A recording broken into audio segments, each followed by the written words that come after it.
Hey there, it is Julie B. Deep Dives with Doug Hughes and Scarlet Echoes. And we're here for our special Storytime with Doug book club live series.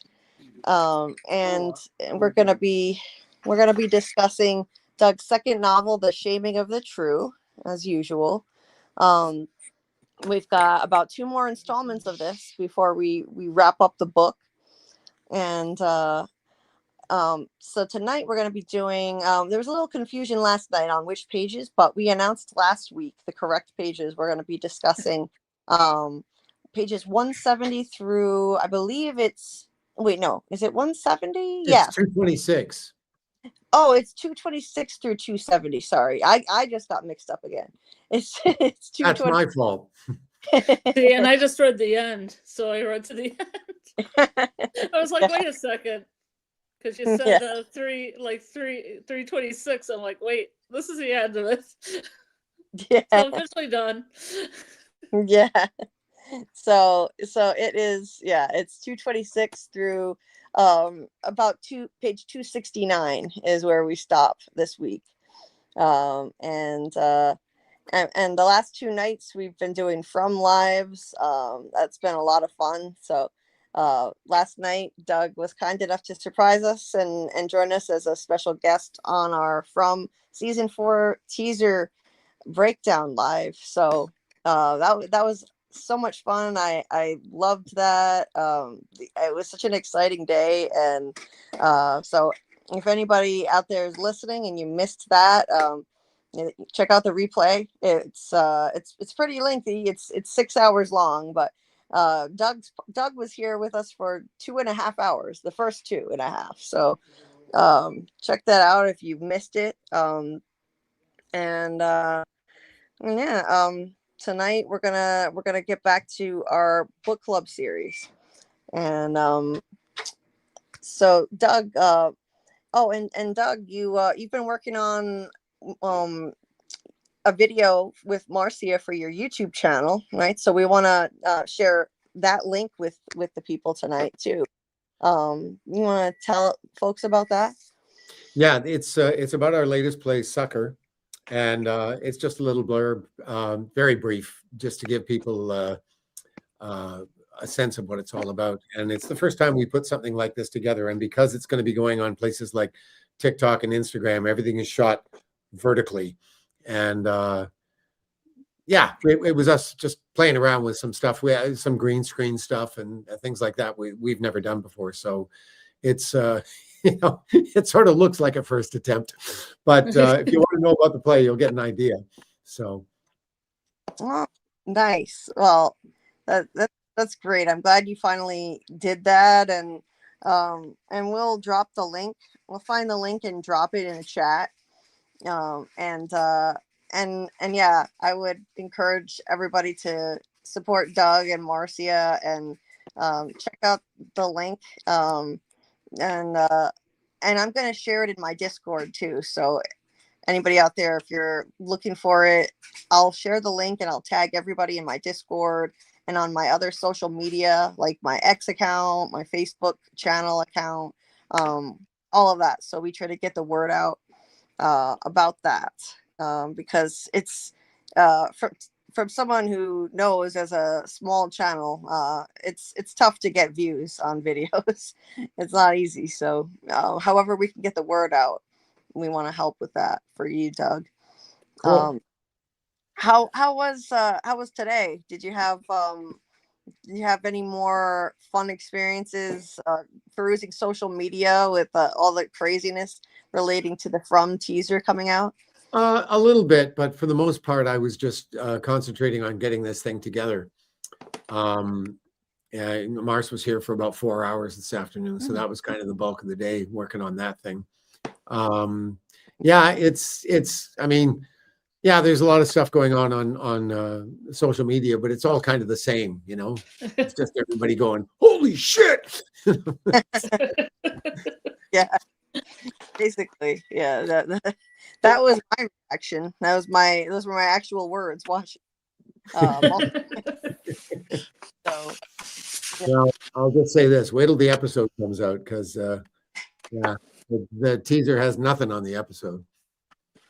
I can't wait. I mean, yeah, it was a teaser in the strongest sense of the word. It really left us more, and that's what it's meant to do. It's meant to be a tease. So I can't wait to see more. But hey, Shadow Skulk. She's in the chat here, and she said, I think those were my actual words too. And yes.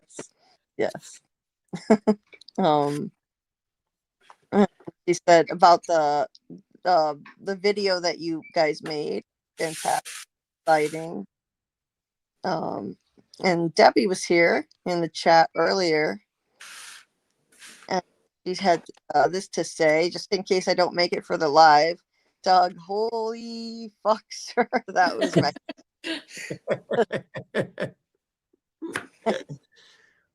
Yes, I second that 100%. Jordan, hey, it's nice to see you, Jordan. Jordan said I didn't die. He was messaging from the hospital last night with pneumonia. Yeah. And he said they even let me come home 2 days early. I question their judgment, but I'm not a doctor. And also the beds were horrible, but my CNA was so hot. Oh, nice. What's a CNA?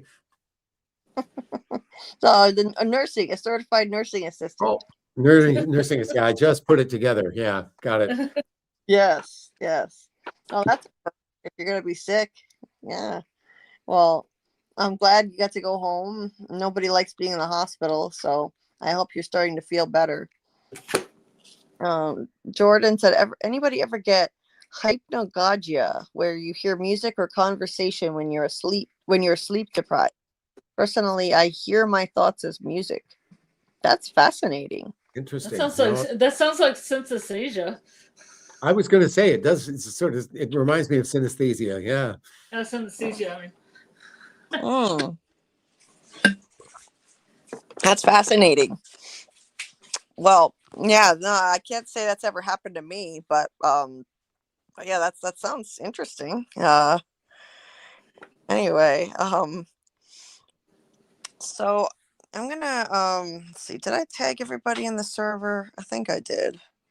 Just double checking that I did that in the schedule section. Yeah.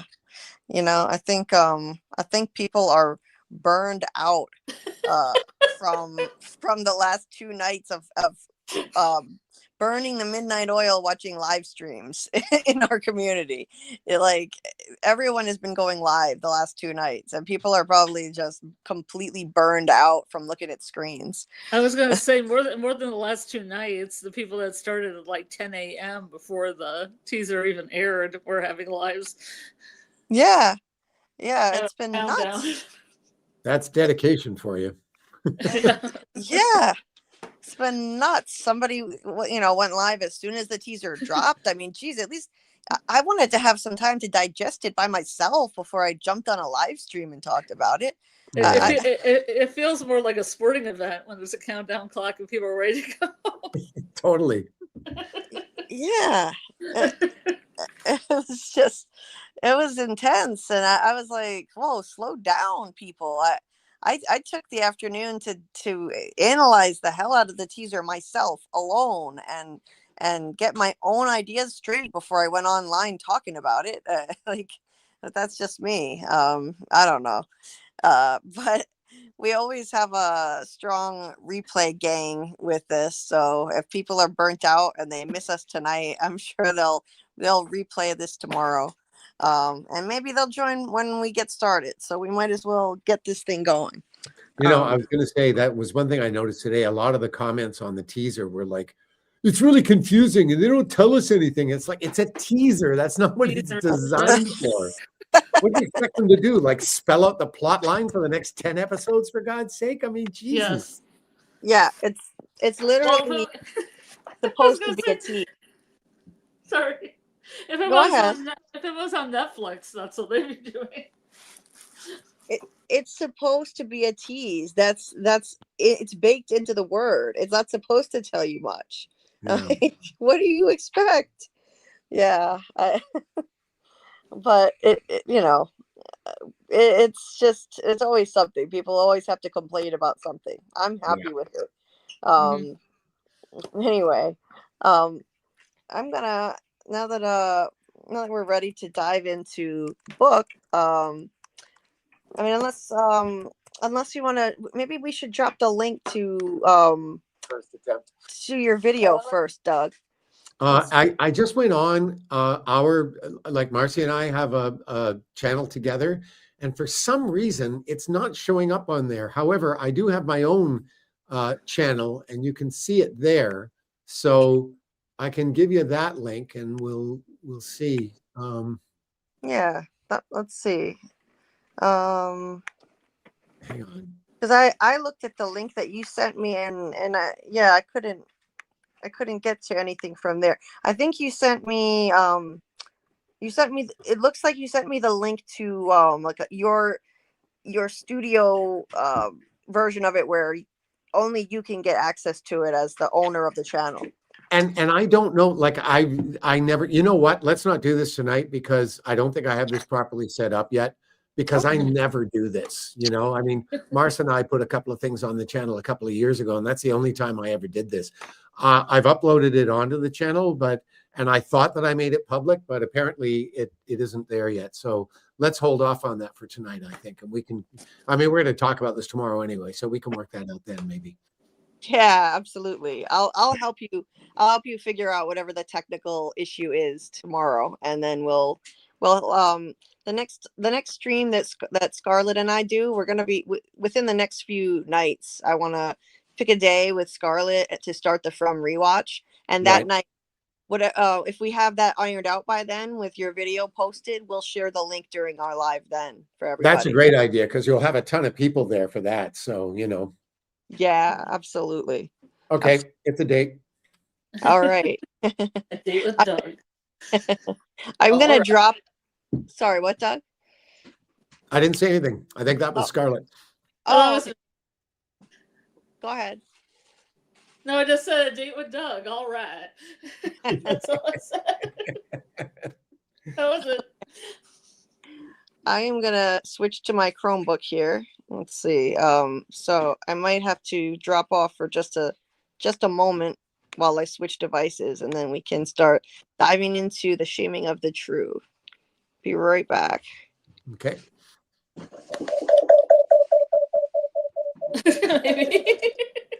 That's freaky. Yeah, it's creepy. How you been, Doug?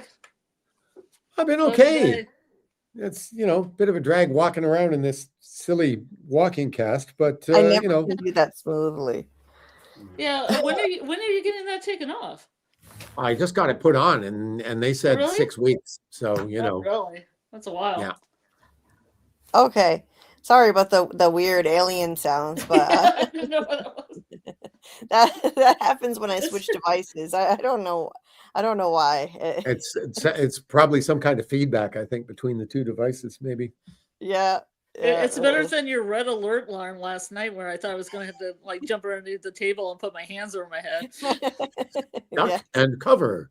Yeah, basically. Did you hear that? Did you listen to the live where her alarm went off? No, yeah. I wasn't around for that. It's funny you said, it's funny you said that, because we had someone in the comments who said duck and cover too. Yeah, exactly. And then was it Amy or somebody said that she thought the purge was happening? Yeah. Yeah, that was my alarm to wake myself up. It sounds like a bomb is getting dropped somewhere. It's like a duck and cover kind of scenario for sure. Anyway, hey Noah, nice to see you. Thanks for dropping by. And I'm gonna turn this off for a bit and grab my notes so we can start diving into the next section of the shaming of the true. Sounds good. So while you're doing that, I guess we can recap just where we ended off the last section, which was Lena basically giving Harry the backstory of, her whole life since she got back to Russia and marrying Boria and how that all went into the shitter and everything like that. And so now we're moving on to whatever it is these two are going to do together to accomplish Harry's mission. Yes. Okay. Oh, I think I'm not far back enough in my pages. Let's see. Oh, Amy's here. Hi, Amy. Oh, hi, Amy. Glad you could make it. I think people aren't used to such an early start. They're not ready. They're like, what's going on? They never start that early. They never start even, before 10 p.m. It's a rare thing. Yeah, Amy was the one who said duck and cover too, and the alarm went off. The funniest thing is that doesn't even wake me up a lot of the time. I can still sleep through that too. Yeah.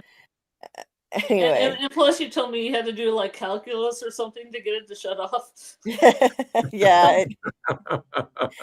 It makes me do math problems and walk a certain number of steps before it'll shut off.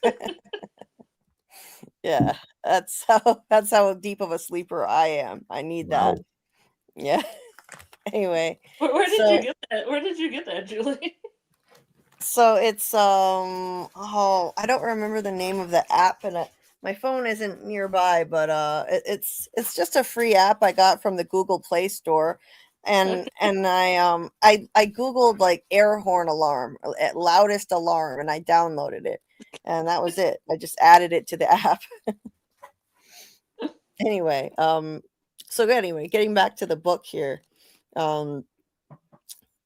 so we start off with Harry and Lena heading back to her friend Natasha's house, and she sets them up with disguises, which I thought was a really entertaining part. They completely get made over into some old haggard Russian pensioners, with Harry gets made up with long wild hair. It looks like Einstein, and they put a rubber nose on him and makeup all around it to even the skin tone and age him, and all kinds of contouring effects. And it made me think.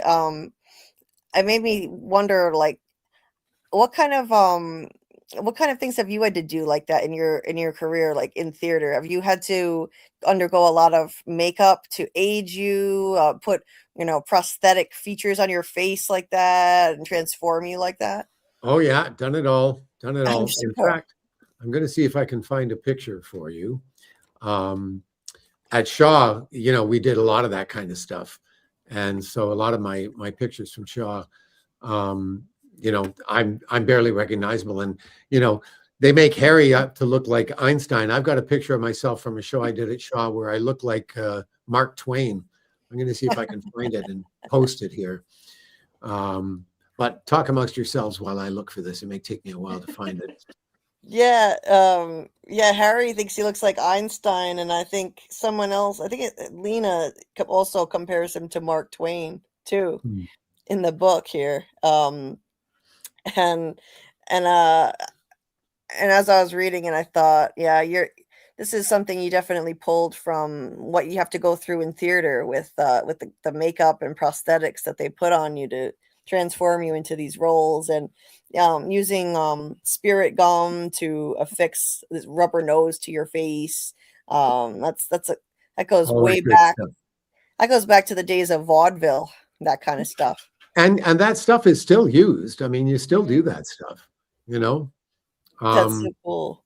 A lot of the stuff I had to do at Shaw, like, because it was such a long season, if I needed facial hair for a show, sometimes I couldn't get away with it because you're in two different shows and you only needed it for one.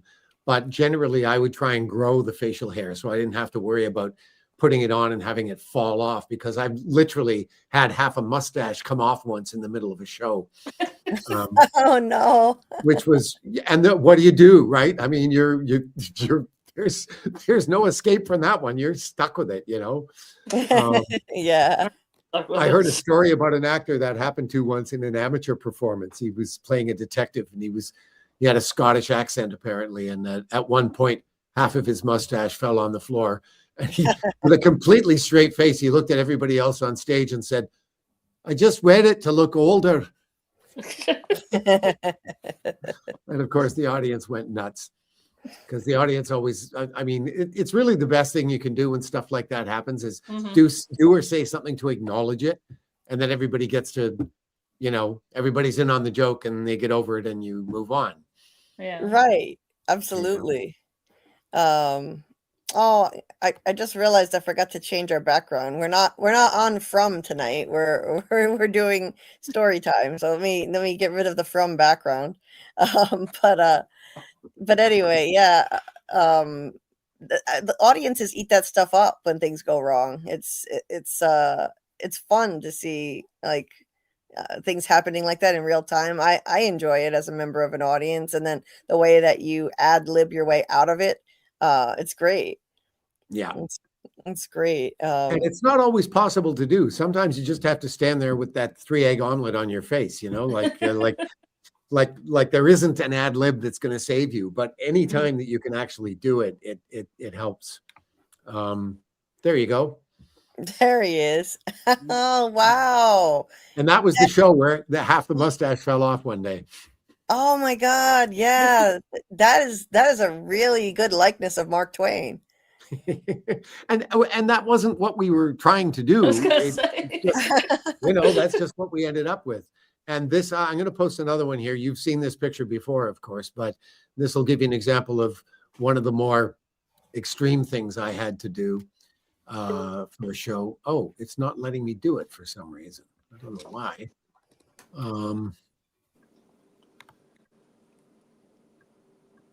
Okay, that's weird. It's a JPEG. It should work, but it's not working.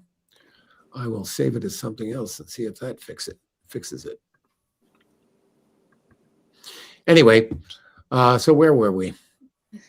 Yeah. So they're getting made up in their disguises, and yeah, Amy, not the stash. And yeah, they're transformed using acting tricks basically, and using acting tricks to do this schemes that they have to pull in this section, which I think is cool. They can pull from their past experience as actors. And I don't know how conscious a decision that was when they had to disguise themselves. And so that's where I got the idea that, okay, she's got some friends that work in film and TV and theater and stuff, so they can get that stuff done. But what I didn't realize at the time was this is really the only portion in the present day portion of the book where Harry's theatrical world sort of rears its ugly head in this part of the book, Right. And it continues later on, and we'll get to that later. More things that they have to do that pull from actors' experiences. There's the other pic I was looking for there for you. Oh, okay. Let's see. Oh, this is my favorite one I've seen out of all your costumes. This one, it's amazing how they transformed you. That's Marley, right? Jacob Marley from Christmas Carol. Yeah. Yes. Oh my God. And I thought I could have sworn that they painted you blue in this shot, but you said it was just the lighting. That's all it was. It's a blue special. Yeah. The wig's basically gray and black, as is most of my costume. And all that makeup you see on my face is basically kabuki makeup. It's white and black. That's awesome. And I had to do the makeup myself. The wig, they have wig people for that, but I did that makeup for every show. And a two-show day was hell, because I had to be there an hour before the half just to get all that makeup on in time for the show. So I had a very brief dinner break when we had a 2-show day. Wow, that's not easy. Like, how did you learn how to apply the makeup yourself? Just figured it out on your own over time? Oh, no, we actually had makeup classes when I was in theater school. Really? And it was all very old school. Our teacher was, that's going back a long ways, and he was an old guy at the time. So, a lot of the stuff he taught us was sort of, but a lot of that stuff is still the same, and things have changed over time, but a lot of those techniques are still essentially the same. And yeah, a lot of times as an actor, unless you're working for a big company that has, their own makeup people, you're doing your own makeup pretty much all the time. Even at Shaw, I did almost all my makeup on my own, I think. Wow, that's impressive. I mean, I'm not even great at applying regular makeup that just, that's just for everyday wear. But stage makeup is like that's a whole other deal. It's heavy makeup that you've got to, it's got to be visible to everybody as much as possible in the whole place. So. Well, in a sense, that makes it easier because, if you make little mistakes, those aren't going to read. True. I bet. Oh, hey, Michael. Nice to see you. Michael was sorry he missed the live with us last night, but glad you could pop in for this one. So anyway, so then in the next scene, back in the book here, Harry finally gets to reach out to Pete, and he unfortunately he can't fully just talk to him openly because he's got to maintain his cover. They're not on a secure line. The Russian government, they could be listening in at any time, so they talk in code. And Pete's freaking out over the sex tape that's been all over the internet, and why didn't he show up to the book signing?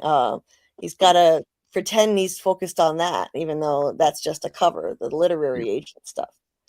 And then Harry lets him know the emergency code. There's the coded phrase. There's a problem with the translation, so that lets him know there's an emergency going on. And he's like, I'm okay. I just wanted to let you know that, and I'll call you in a little while to explain. Right. And that's that. So yeah, that's the really tough thing about these missions. They, for the most part, Harry's on his own most of the time, and those times he can get guidance and check in with Pete are few and far between. Yeah. So then, and of course, these days, that's not as big a problem as it used to be because we have so many different ways of communicating with one another. But, his being alone in a foreign country and all of that, especially one where, they might be keeping an eye on him, it's a different kettle of fish. Yeah, absolutely. And then they bring in another friend to help them with their plans. Is it pronounced Manya? Yes. Manya. Okay. I didn't butcher it with some American like Mania or something. No, you got it perfect. I figured. Okay. So they called in Manya to help with their outfits. So that's basically the costume department now. So it looks like just a bunch of ratty outfits that like Harry says, "What did you get this stuff from the dumpster behind the Goodwill?" Just it literally smells of mothballs. But they want to look, Lena says they want to look nondescript, and he thinks it's a little excessive. They're going to look like a couple of chorus members from Fiddler on the Roof. But that's what they're doing. They're dressed up like that, and what is this word that Manya says when she hands the clothes to Harry? It says it's a polite pajul. What page are we looking at? It's page 235. It's like pajal Luciasta or something. I don't know how to say it. If it's the word, I think it's Pajalsta. Pajalsta. Gotcha. Okay. Yeah. It's and a lot of Slavic languages have words like this, and actually not just Slavic languages.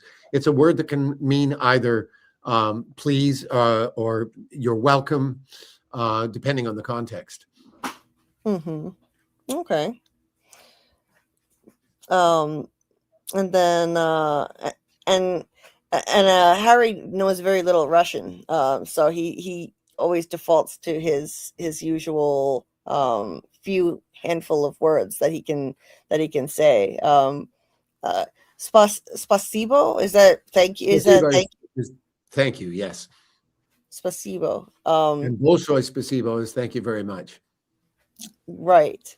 And it's gonna be a little tricky in the final section of the book, which we haven't gotten to yet, and I'm saving that for after the live to read that last section. I haven't gotten there myself, but he's gonna have some trouble with the next phase of the plan, only knowing words like thank you. That's gonna be challenging. Oh, sorry. I was looking. I didn't find where you were talking about. I thought the word you were talking. Oh, yeah. Pajolsta. Oh, yes, there it is. It's on 233. Yeah. Yeah, I thought you said 235. Anyway, yeah, that's here you go, and thank you. Mm-hmm. So anyway, yeah, so they put on their costumes and head out to go to the visa center so that they can make a secure call, and they head over there, and then when they get there, the woman behind the desk, she asks them a question. It's like, yeah, Mogu vom Chemnibud, Ja, вам чем-нибудь помог? which means what? What does that mean? I can't remember the translation, but it's basically, can I help you? Okay. And so Harry needs to speak to Mr. Withers, who's there to set up this secure phone call with his literary agent, quote unquote, Pete, and Mr. Withers is suspicious of the fact that he shows up in this crazy getup and looks nothing like the picture on his book jacket. Can't blame him for that. But he's Harry just covers that he's traveling incognito. The price of fame, because these Russian literary buffs, they get a little overzealous. Maybe he'd have some crazy some crazy, what do you call, groupies following him or something. So then he sets up the call. He also is the guy is also suspicious of why you even need a secure phone line to talk to a literary agent, and Harry has a good quick answer for that too. He's always quick with the answers on his feet. He says it's industrial espionage. The Russians are very lax about copyright laws, I'm afraid. You can't be too careful with them. So always quick on his feet. That's enough for the guy. He backs off and he sets up the phone call. Harry finally gets to talk to Pete. And I have to say, if I were playing Mr. Withers in the movie version of this, I wouldn't be buying a second of this story, No. And it doesn't ultimately matter. I mean, this guy's a Canadian, like he's kind of on their side, but it's like it's pretty clear that this is not what it seems to be, or what they're trying to sell to him anyway.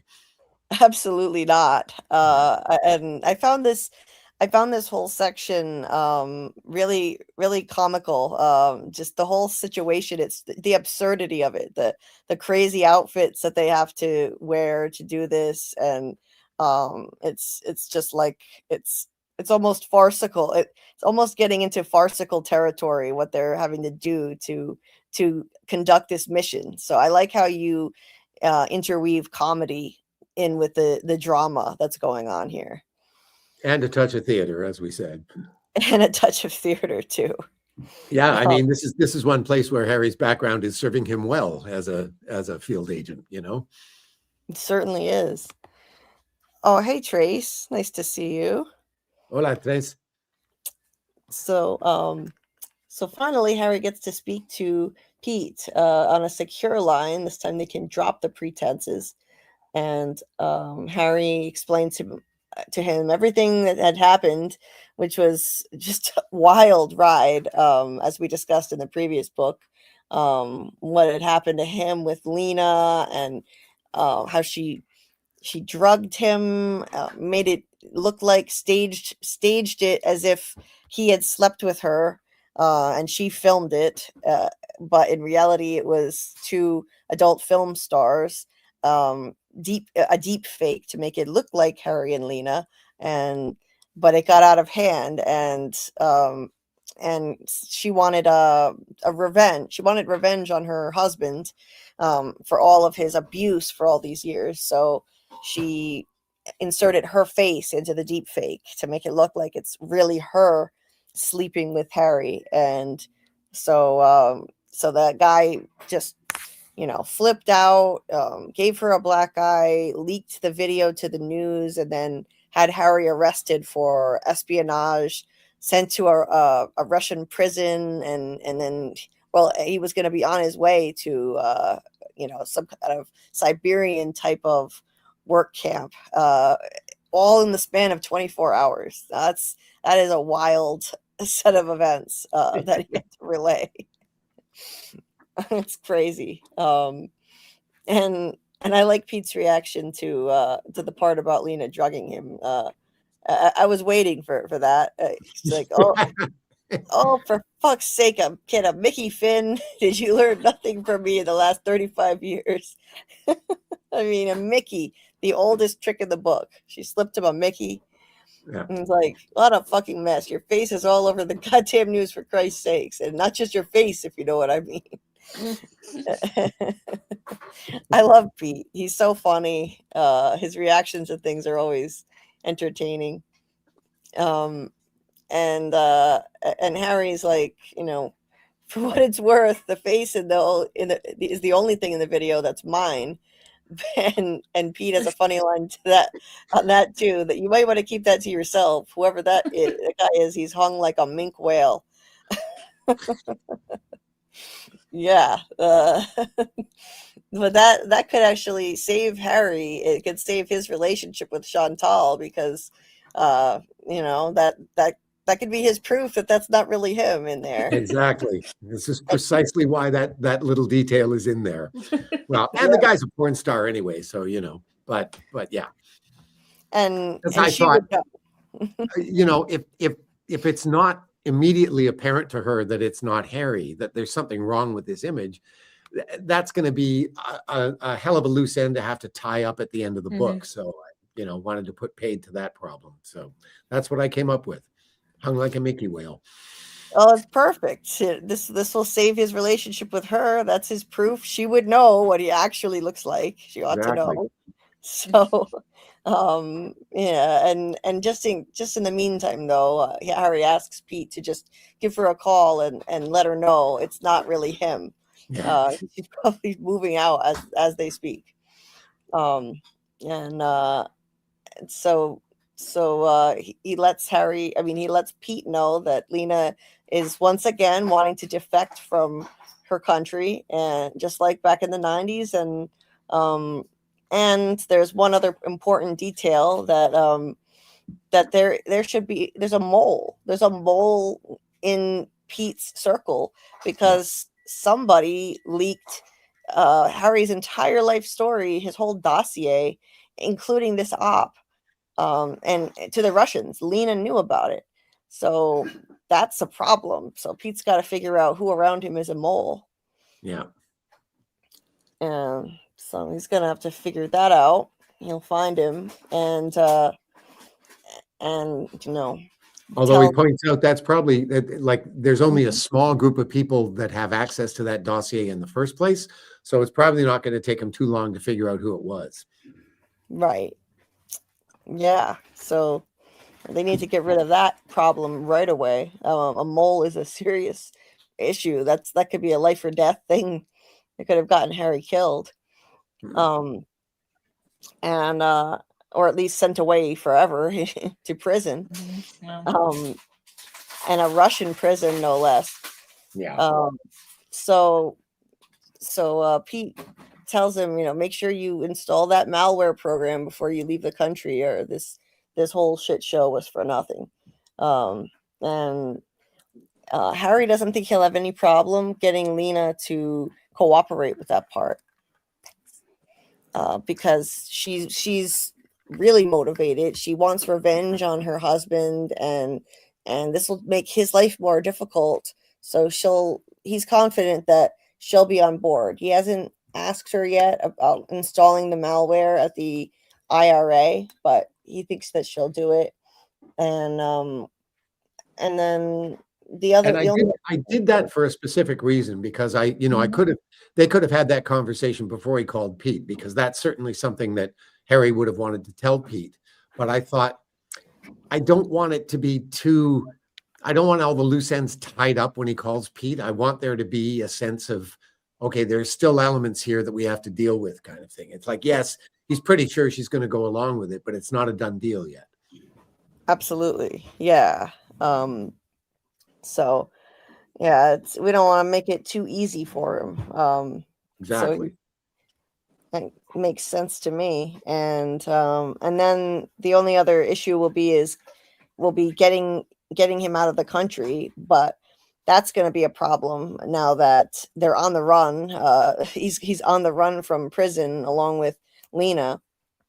So the Russians are going to be watching everywhere, the airport, the train stations. But Pete has a contact who should be able to get him out, he says. And Harry doesn't have his phone, so that's another issue, but he's at least still got the thumb drive that was hidden in his shoe, I believe. Yeah. So Pete gives Harry a contact, a name of somebody to help him get over the border and get out of there once he's done with his mission. Fyodor Petrashevsky.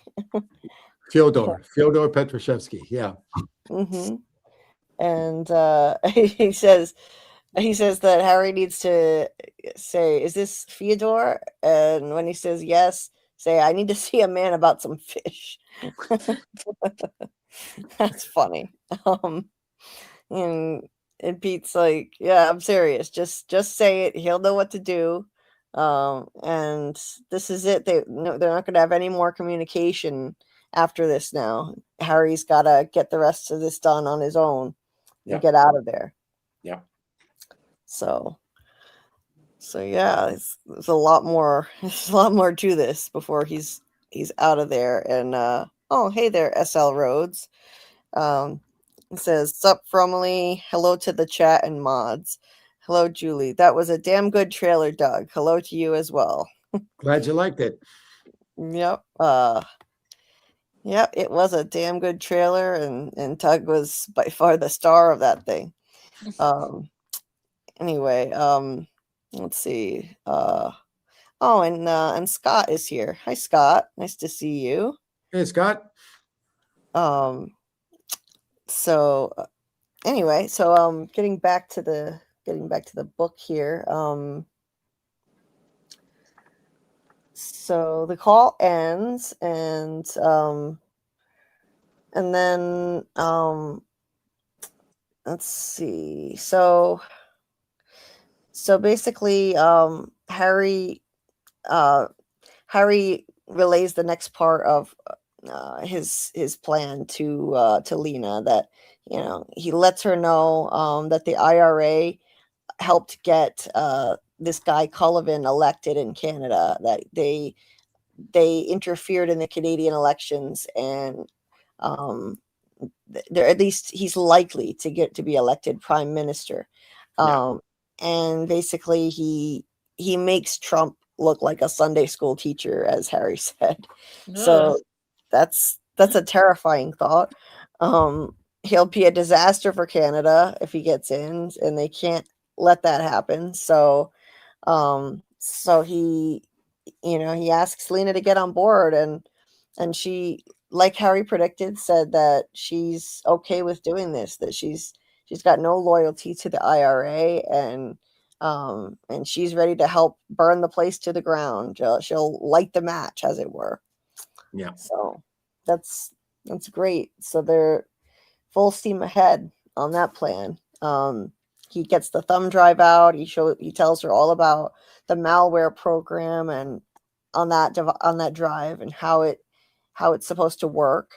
And he explains that it's from not CSIS actually, but the CSE, a sister agency, created it.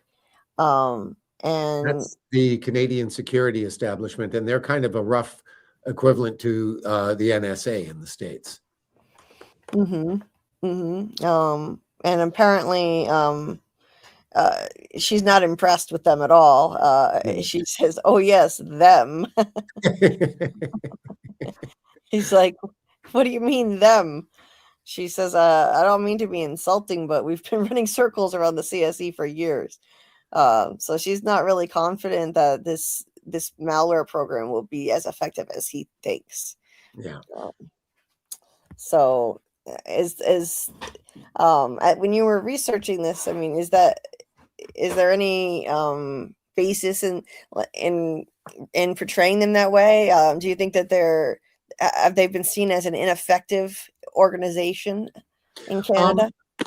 Well, I mean, I haven't read anything specifically about the CSE being ineffective, but everything that I read about CSIS, with the exception of a couple of books that were clearly written by cheerleaders, they were kind of written to make the place look good.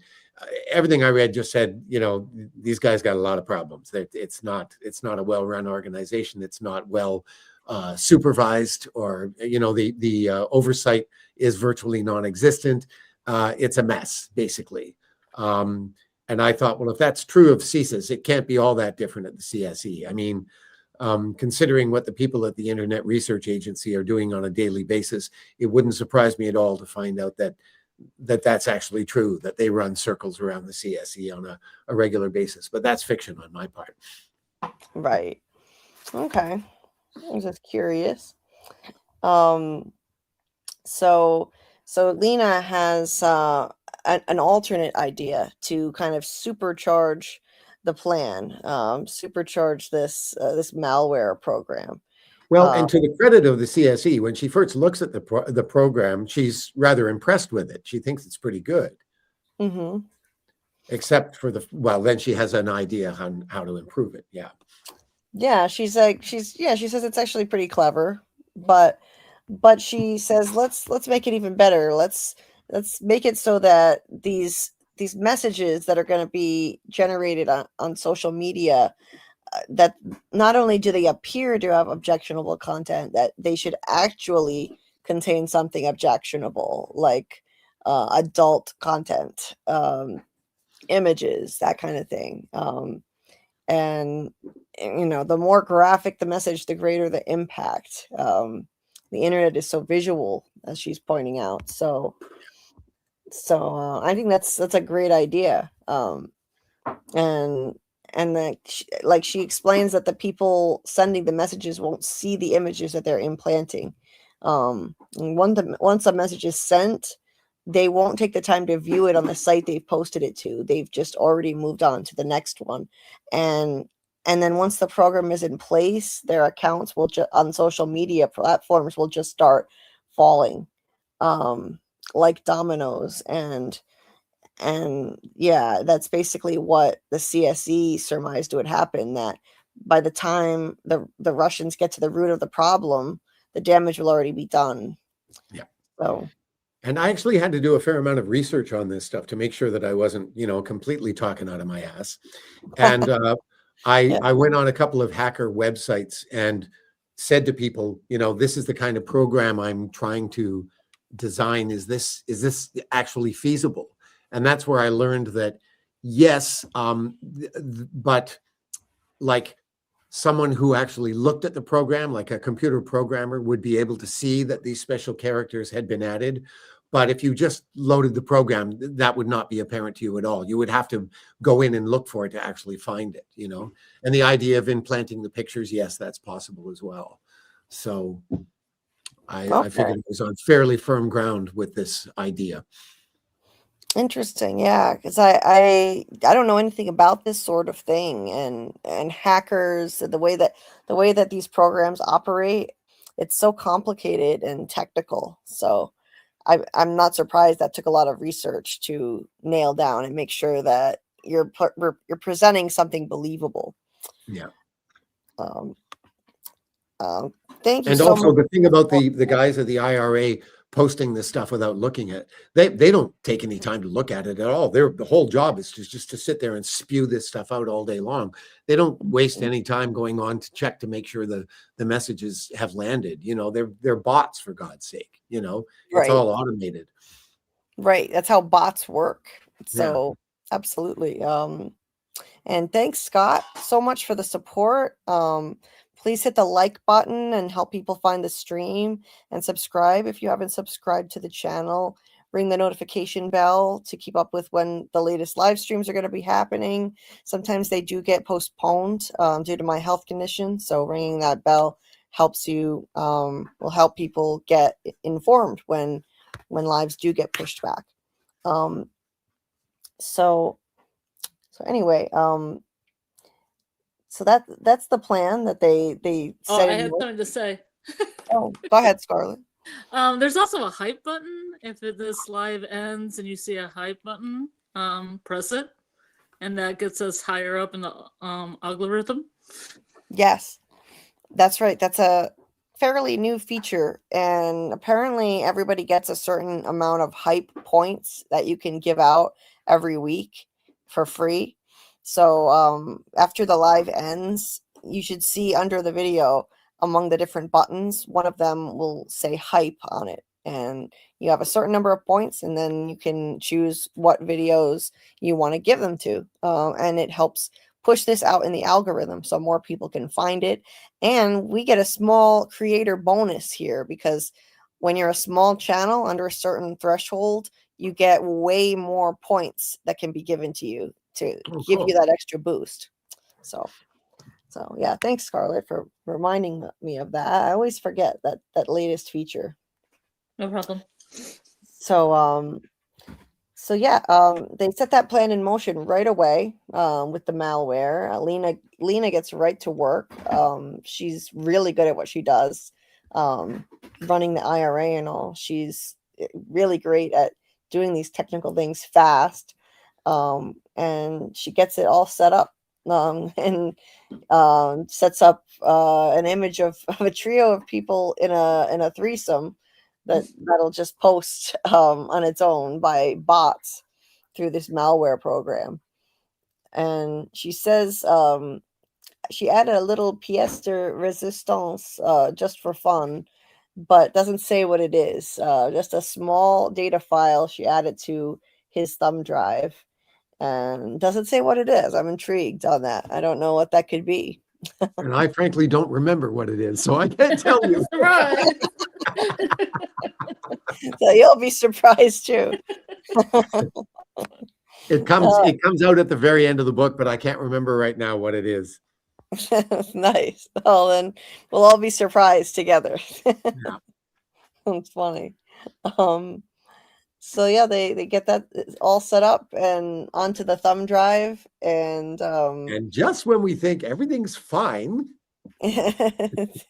then she comes out with this. But there's something else we have to do first. We have to take down Borya, and we're going to steal all his money.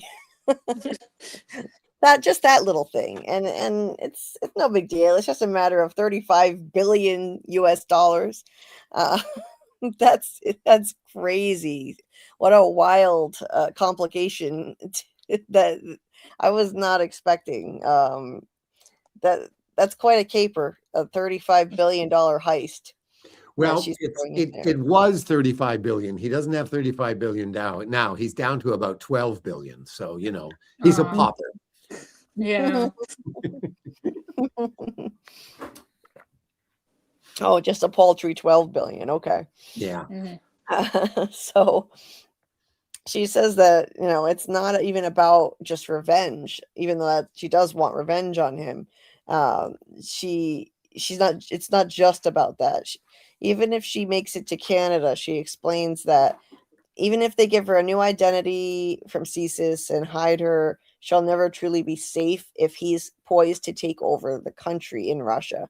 Because if he does, he'll use his power to find her eventually and have her killed. Yeah. And she says he's like his mentor in that respect, as relentless as he is vindictive. He won't stop until I'm dead.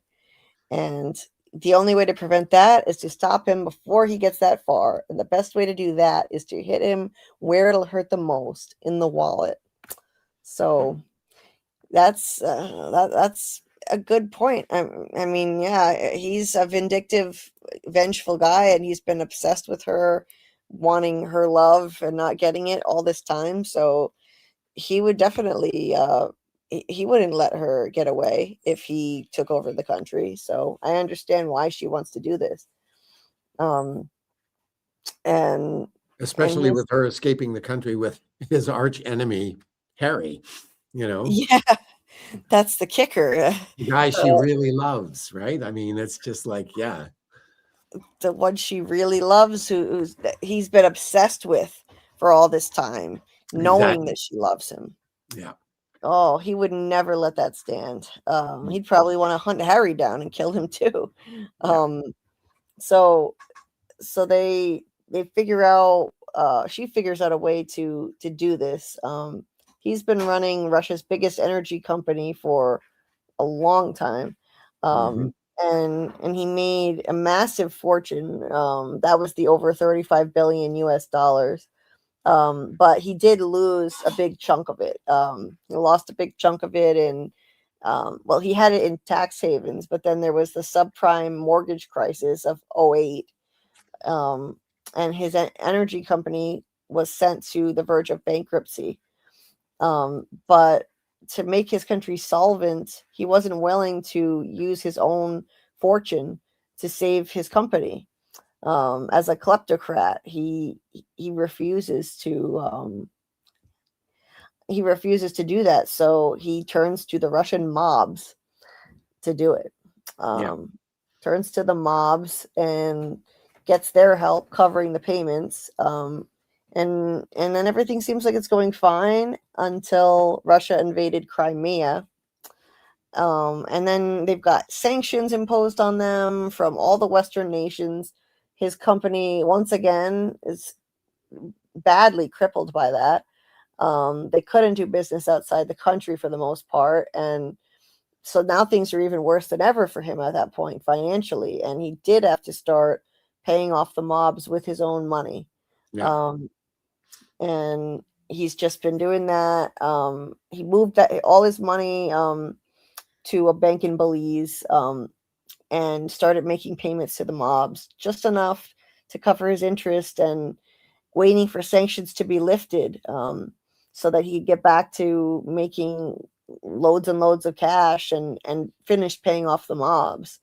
So she reveals to that end that this is why he's the one who actually was behind the idea of having the IRA disrupt elections in other countries in the West, because he wants to get sympathetic leaders in power who will back off on the sanctions so his company can be profitable again. So that explains why this is happening, why Russia is getting involved in all of this. I liked that you tied that all together, how you did that. You explained it all. It makes total sense. Well, I was just explaining how Putin supported Trump, you know, that's what that was about. Yeah, exactly, right. It's definitely taking a page out of reality. I could totally see that. Yeah. So it's entirely believable. And but Boria has one weakness.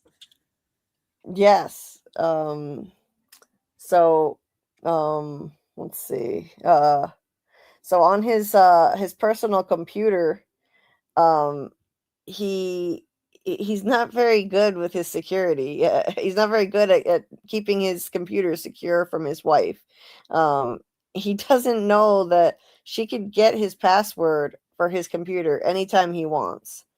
And he changes his password every single day, but right under his nose, she installed a program on his computer allowing her to connect to it and see literally every keystroke he makes. Yeah. That's crazy. She can even do it from her phone. So this is how she can get close enough to access his money. She's got to be able to connect to his computer, and get close to it using a Bluetooth connection or a lightning cable, and get in there so that she can access his money and steal it. So yeah, that's really dumb of him, I mean to I mean with such a fortune to guard, and knowing his wife has such technical knowledge, it's short-sighted of Well, him it's not. arrogant is what it is. He's the kind of guy that it never occurs to him that his wife would ever do this, right? Mhm. Like that's just never crossed his mind. Right. No matter how much he's mistreated her, he's abused her in multiple ways. He's cheated on her. He thinks that he can get away with this. He's so complacent. Yeah. So, yeah. So she can get his money out from under him this way. Julie, I'm gonna go now. Okay, Oh, Scarlet. yes, it's time. Here's It's that my time. goat alarm. Duck and cover. Yeah, exactly, from the storm of goats. Well, have a good live, Scarlet. Take care, Scarlet. Yeah, thank you. Bye, Doug. Bye, Julie. Bye, Bye, Scarlet. chat. Bye, Have a chat. good night. And so now we come to one of the most outrageous things in the whole book, I think. The scene. Oh, okay. Let's see. So yeah, it's definitely one of the most outrageous sections of the book, by far. So they get ready to enact. You can't hear. Just before I continue, can you hear music playing in the background of my audio right now? I'll be quiet for a second. No. Nope. Okay, good. Carl's dad has a TV that he blares loud. I just wanted to make sure it's not like making Nope. noise. Can't hear it at all. Okay, good. Just checking. So anyway, they head over to Boria's apartment with Lena, and it's this really fancy, lavish place, with a beautiful view. Before we go there, I just want to point something out, Mhm. because, Harry mentions that stealing $12 billion, this is going to make this the biggest heist in history by Yes. several orders of magnitude. And she comes back and says, it's not a heist, Harry. Borea stole the money from the Russian people. I plan to give it back to them. And Right. then at the very end of it, he says, it's ironic. My mission is coming here was to convince you to stop the Russian government from messing with our election. It never occurred to me that we might end up messing with theirs.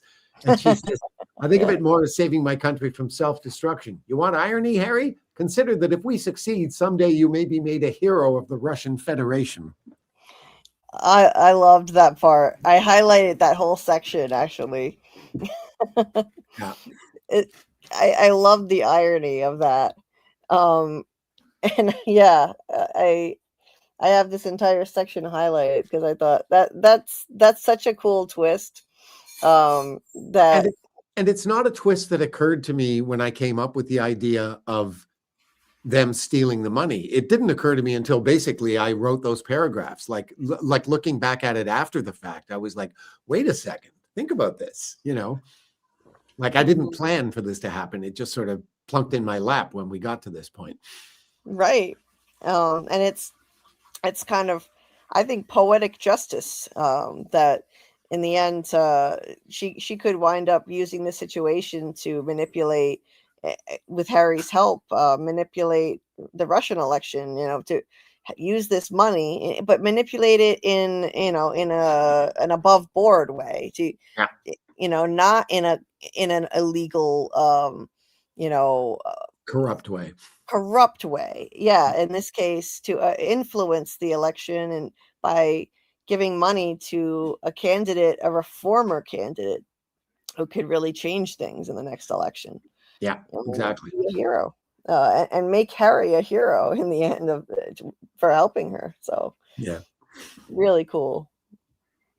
So 17 likes, awesome. Yeah, please hit the like button if you're listening and help people find the stream. And thank you, Scott, for your support in the chat. I haven't been watching the chat at all. Do we have any questions that have been ignored or anything like that? No, we've got a quiet chat tonight. I think Okay. I think our usual audience is just is probably comatose from the last 24 hours of mayhem. I think they're Yeah. all just, I really do. I think they're burnt out and just relaxing without screens tonight must be. But yeah, we always get the rewatch, the replay gang, and then they come back and watch it later. Right. So anyway, they head over to Lena and Boria's apartment, which is a really fancy, lavish place. And it reminds me of some kind of gaudy some kind of gaudy environment that Trump would pick for himself, like gold, lots of gold everywhere. We know he loves that. Yes, indeed. But they go up there and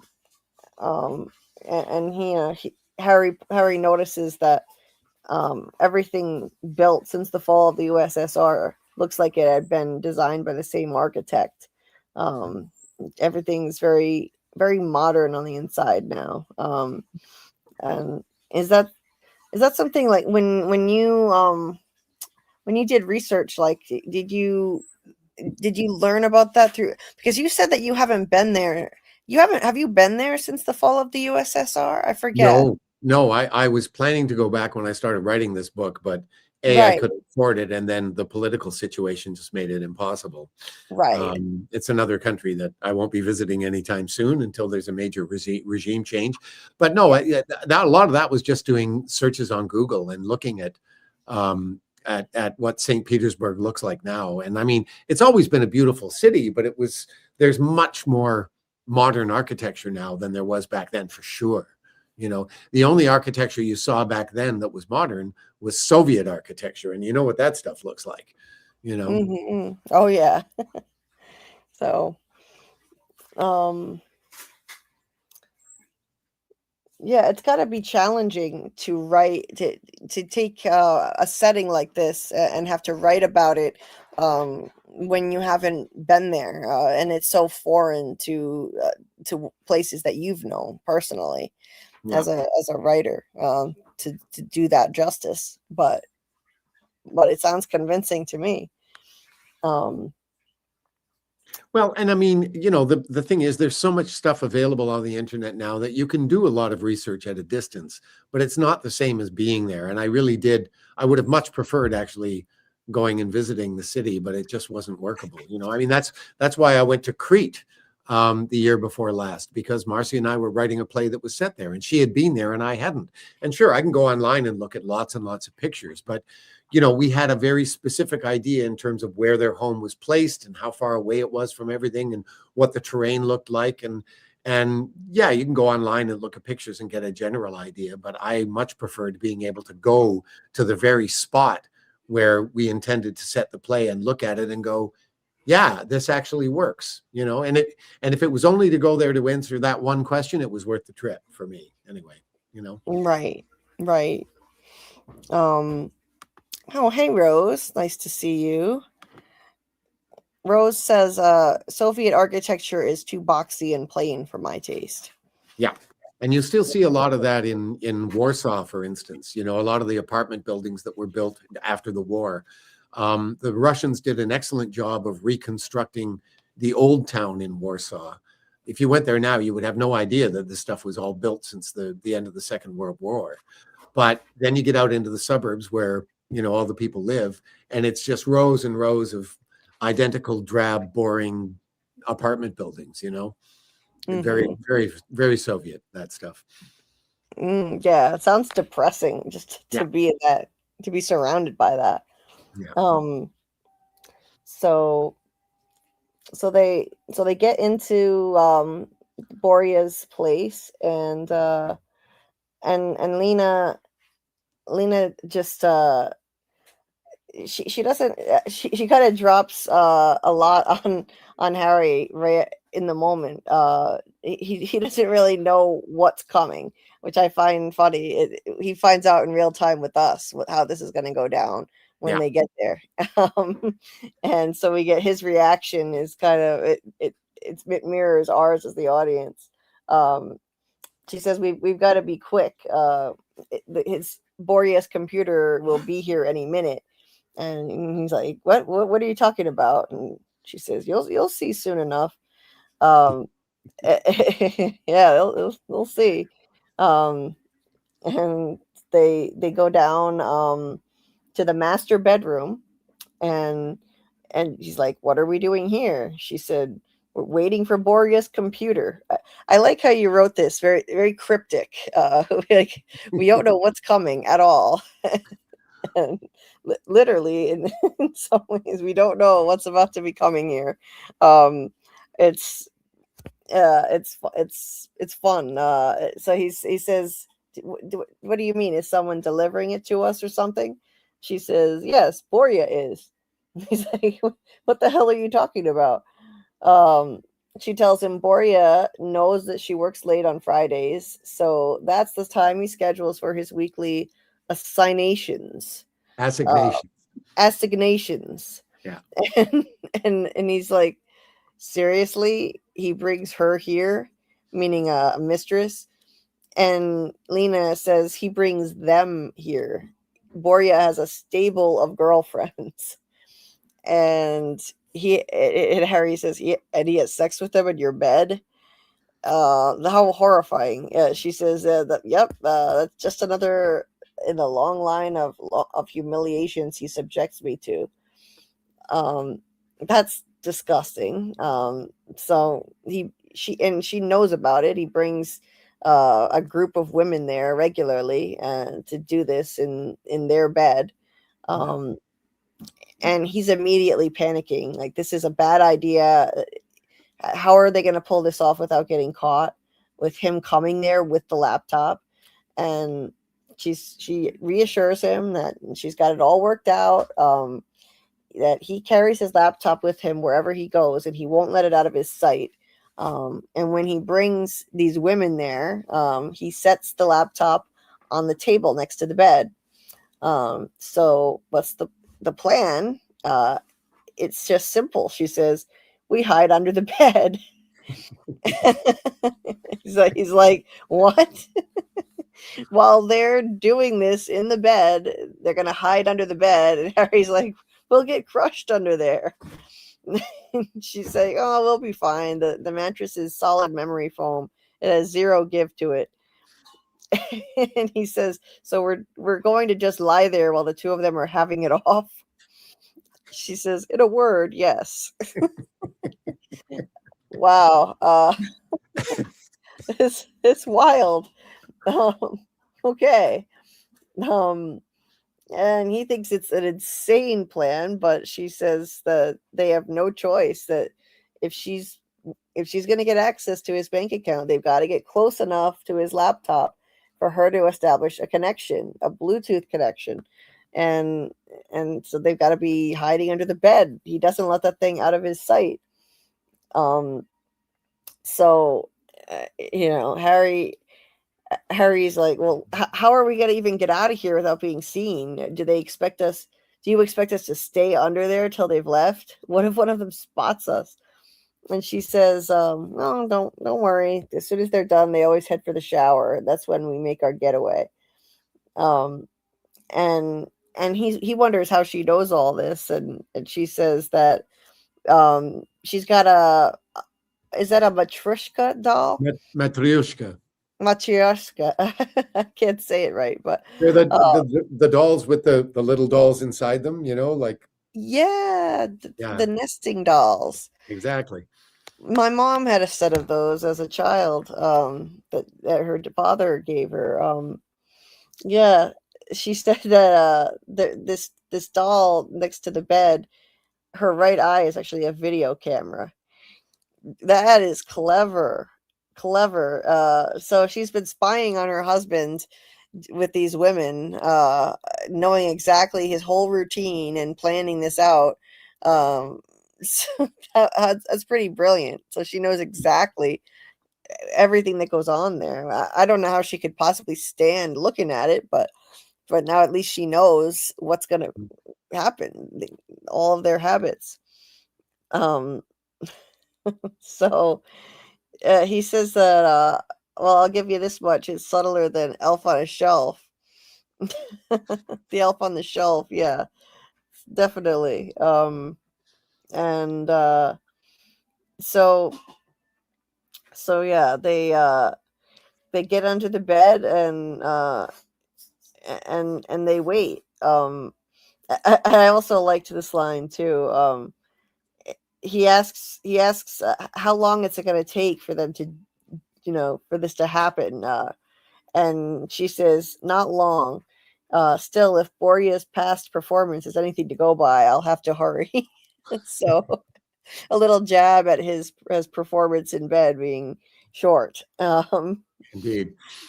So Boria shows up. They dive under the bed and wait. And they're like, this is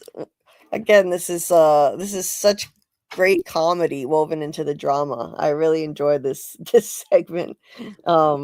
He's all anxious, like I hope you turned your ringer off on her phone, and and uh and he's just like laying under the bed with the bottom of the bed inches above his face, praying that Lena's claim about the mattress is true. They're not going to get crushed by these people doing it on the bed above them. He's like, he said, I could imagine few things less dignified than having my nose broken by Volkov while he was banging his mistress. That is wild. This is a wild book. I mean, from the sex tape thing to this. I mean, these are some wild escapades. Well, Some spicier missions than I'd say the first book. and a lot of this grew out of the title, the shaming of the true, and that sparked all kinds of ideas about Russian compromat, which is often based on sex. Getting Right. like the famous P tape that we've heard about, which I have no doubt exists. And yeah, it just kind of led me down that particular rabbit hole. But I have to tell you, this was one of the parts of the book that I probably had to work hardest at, because I thought, if there's any place where suspension of disbelief is going to break, it's this scene right here. So I really have to nail down the details to make it as believable as possible. Right. Yeah, I can understand that. You definitely wanted to get this right, and so that it's comedic, but it doesn't turn into an all-out farce. It's comedic, but it still retains the drama, and it's still something that realistically could happen, because there is the matter of compromise being so common as a tool used against people by the Russians. So And I would actually take issue with the fact that with the idea that it isn't farce. It absolutely is farce, because when farce works properly, yes, yeah. it's funny, but the stakes are also through the roof, and Right. everybody Right. in good farce is behaving believably. So Right. in that sense, yeah, this is total farce. This scene is designed to be exactly that.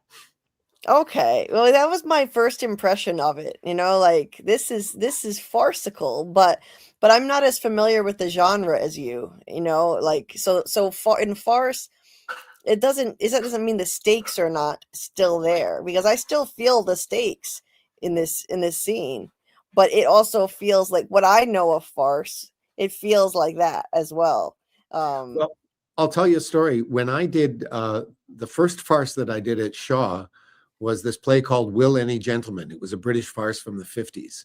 And a lot of the people in the company of that show had never done farce before. And so a lot of them were coming up to me and going, I don't know this genre. I don't know like what the style of it is. And I would say to them, the style of the genre is not your job. That's the writer's job and the director's job.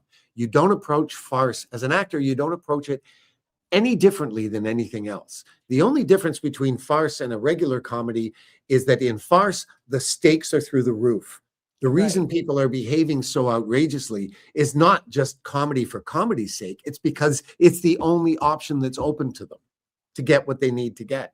So don't, as an actor, don't approach this any differently than anything else. Just, try and gauge what the stakes are in the scene, and they're invariably through the roof. And that's what you're contending with. But your job is no different than it would be in anything else, Right.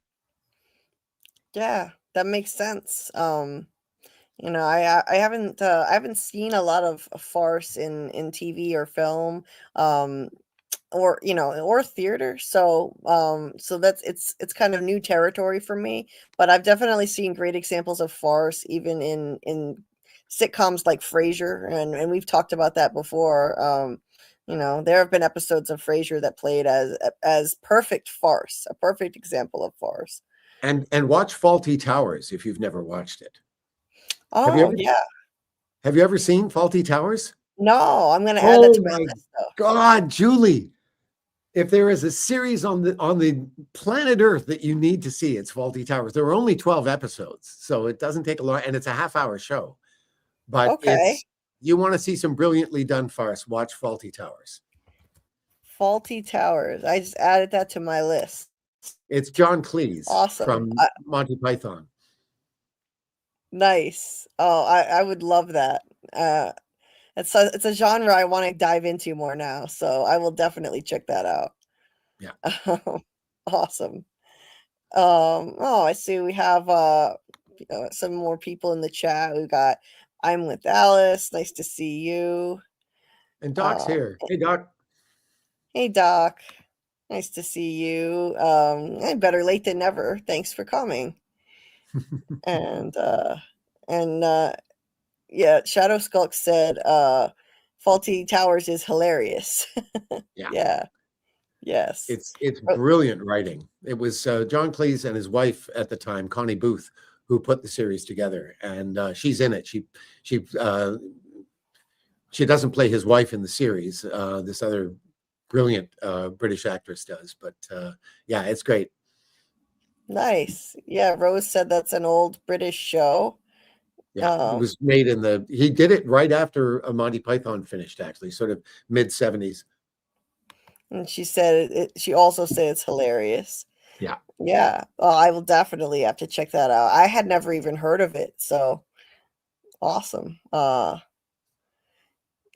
Amy said, I don't like Elf on the Shelf or Santa decor. Yeah, I'm not a fan of Elf on the Shelf is something that came out way after my time, so that's not something I ever got into.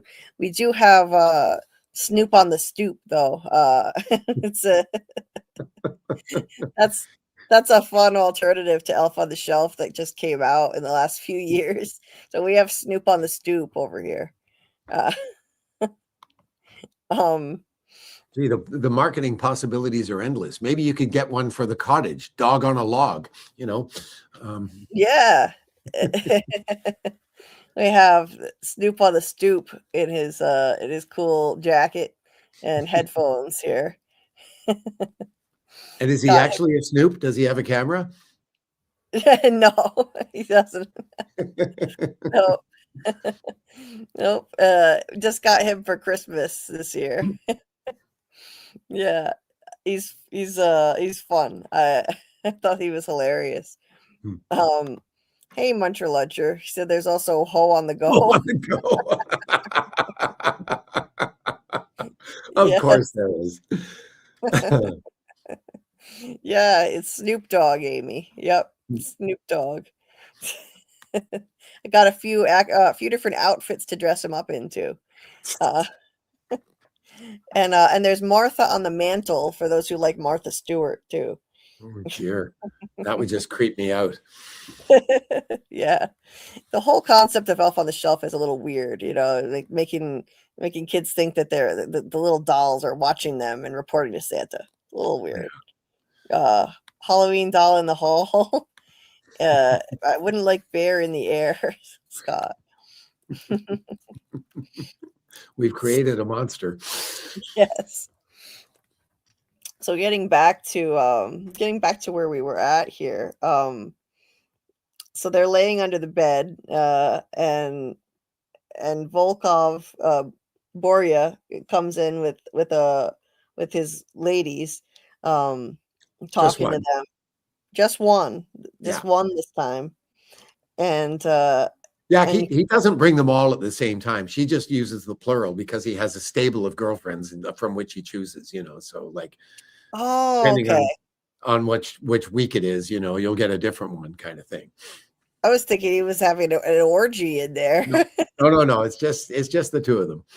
Okay, still messed up, but Hmm. but yeah, they come in and you can hear them ripping their clothes off, and it's like the woman's underwear go flying and land near Lena's elbow on the floor. Oh, that's nasty. That is so gross.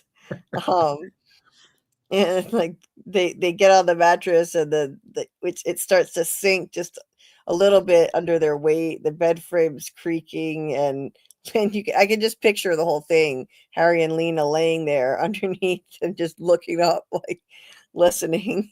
Um, it's like this could be a great, like a classic sitcom scene back when sitcoms were still funny and great. Hmm. I miss the sitcoms of yesterday. It would be a great scene in the movie version too if you did it as a film. It really would. This would make an excellent entertaining movie. Both of the books would. Um, so so Lena starts working on her phone, and connecting through Bluetooth to Borya's computer. Uh, Meanwhile, his paramour was making enough noise to wake the dead, yelling in Russian. How do you pronounce what she was saying, Doug? Oh, There. da is that? Oh, yes. Da priamo tam is yes, that's it. And Bože moj is my God, basically. Bože moj, yeah, my God, yes. Of course, I figured that's what it would translate to, Yeah. logically. Um, and she's screaming, screaming like, you know, uh, he says it almost sounded like she was being knifed to death. He's like, this gal's really laying it on thick. And that phrase is actually there because of an experience I had myself when I was living in London, England, after I got out of theater school. I was sharing an apartment with 4 other people. And the couple who were the original renters there, they were from, she was a New Zealander, he was Australian.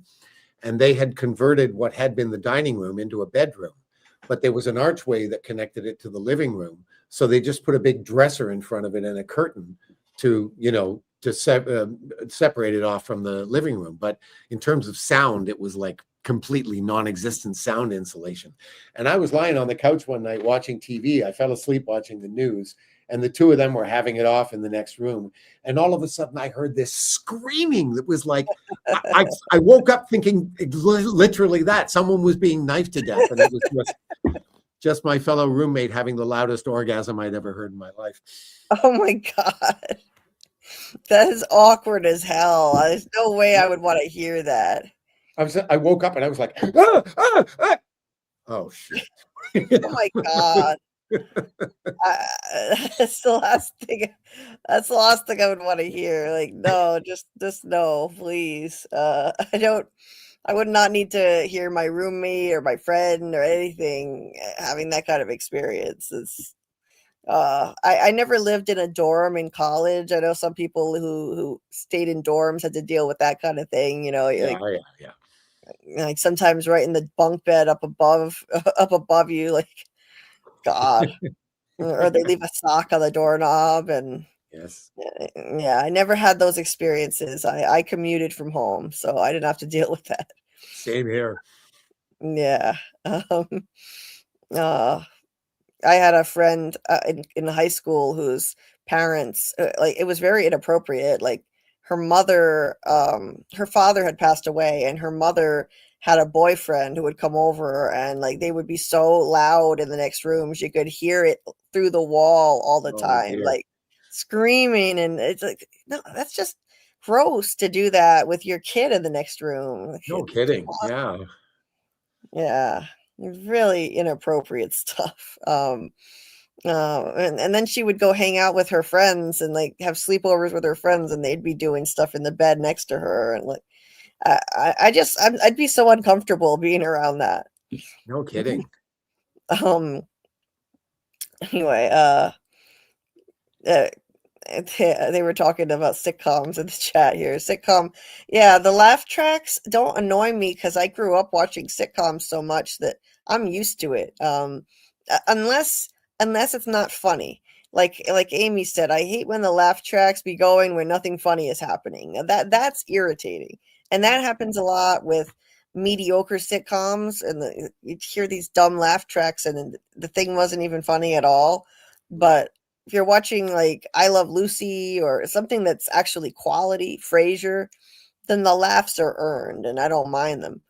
Um, Mork and Mindy, yeah, I've never actually really watched that one, Scott. Oh, it's on the Pluto app. I use that all the time. Pluto is a free TV app that has some old sitcoms and classics. Anyway, Rose said his paramour was lying. Maybe she was faking, Rose. Could be. Laying it on thick. Oh, Amy, I also watched The Twilight Zone on Pluto. It's my favorite. Anyway, but yeah, so they're laying down there, and then the erotic aria reached its crescendo with a blood-curdling scream. Harry turns to look at Lena, and she just shook her head and rolled her eyes skyward. um, and then it was over really quickly. And the woman was yammering away in Russian, no doubt telling Volkov what a brilliant lover he was. And Lena's finishing up on the phone, and then they lay there like a couple of corpses as Volkov and his girlfriend got up, gathered their underwear, and headed into the bathroom. And so as soon as they could hear the shower going, they jumped out from under the bed, bolted out of there, and as they were going down the stairs to get out of there, they heard the lady upstairs, the lady say that she needed to get her phone out of her purse, which was near the front door where Harry and Lena are headed. And so they start bolting, but they don't make it out in time. They hear the woman's voice, and then they turn and see this gorgeous woman glaring at them in her underwear, like some irate swimsuit model. They almost made it out. It's still so farcical. I love it. They almost made it out, and then she says something to them in Russian. She says, "Kto wy dwoje," which is "Who are you? Who are you too?" Plural. Who are you? Yep. And she comes back with, "Who am I? Who are you, bitch?" Basically. And then Lena grabs the lady by the elbow, opens the door, shoves her out into the hall in her underwear, no less. The woman's just trying to cover herself and panicking, banging on the door to be let back in, while Harry and Lena bolt and get out of the building. But then as they're just about to start the car, or just starting it, a window flies open above them, and Volkov's face appears. And he yells, what is this that he yells, Doug? Ostanovi. Ostanovi etich dvoich. I don't remember what the translation is, but here's the thing. We didn't mention this. Both at the visa office and at this building, a couple of Volkov's goons were waiting at the entrance. And the only reason, of course, that Harry and Lena got past them is because of their disguises. So when they come racing down the stairs, they then come hobbling out of the building like a couple of old people, and they have to go that way to the car. They can't run because they'll give themselves away. And Right. it's just as they reach the car that Volkov yells down to his guys, "Get them!" So that's what's happening here. Right.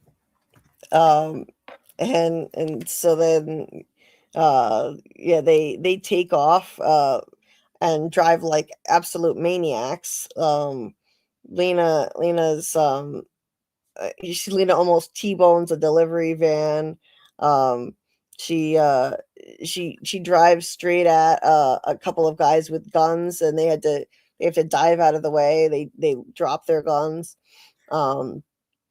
And she's basically just tearing through town, and then the cops stop them, of course.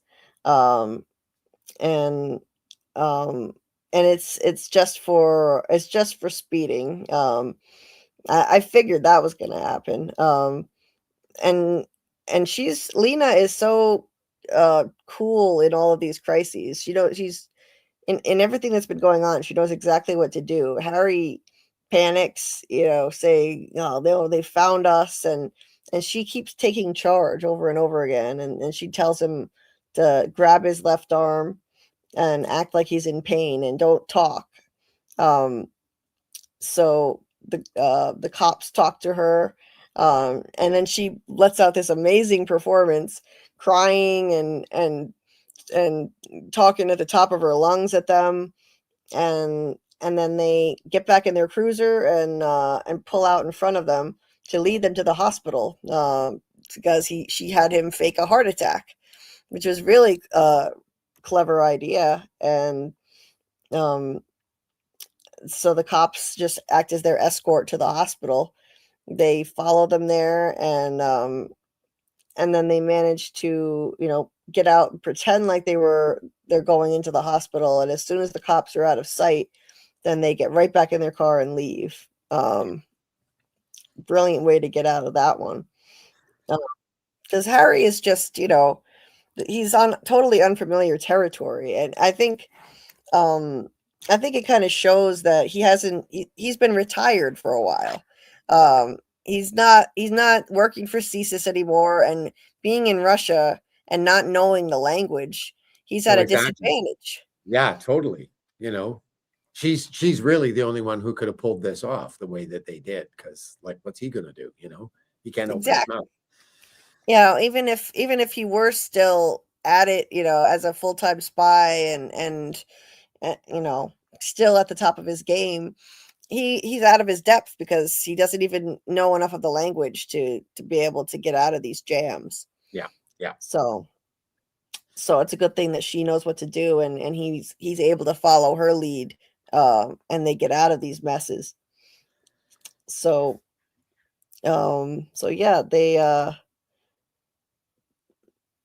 so they leave the hospital, and he congratulates her on her performance there, and asks her if she cleaned out Volkov, and she says yes, she did it. She had set up some of her own offshore accounts a few weeks back, and so during that process of what they just did, she took his money and dumped it into one of those accounts for the time being, and then she'll kind of send it around, money launder it a bit, muddy the trail a bit before sending it to its final destination, and then close all the empty accounts, so she can start before anyone comes looking, so she can start transferring funds to her list of charities.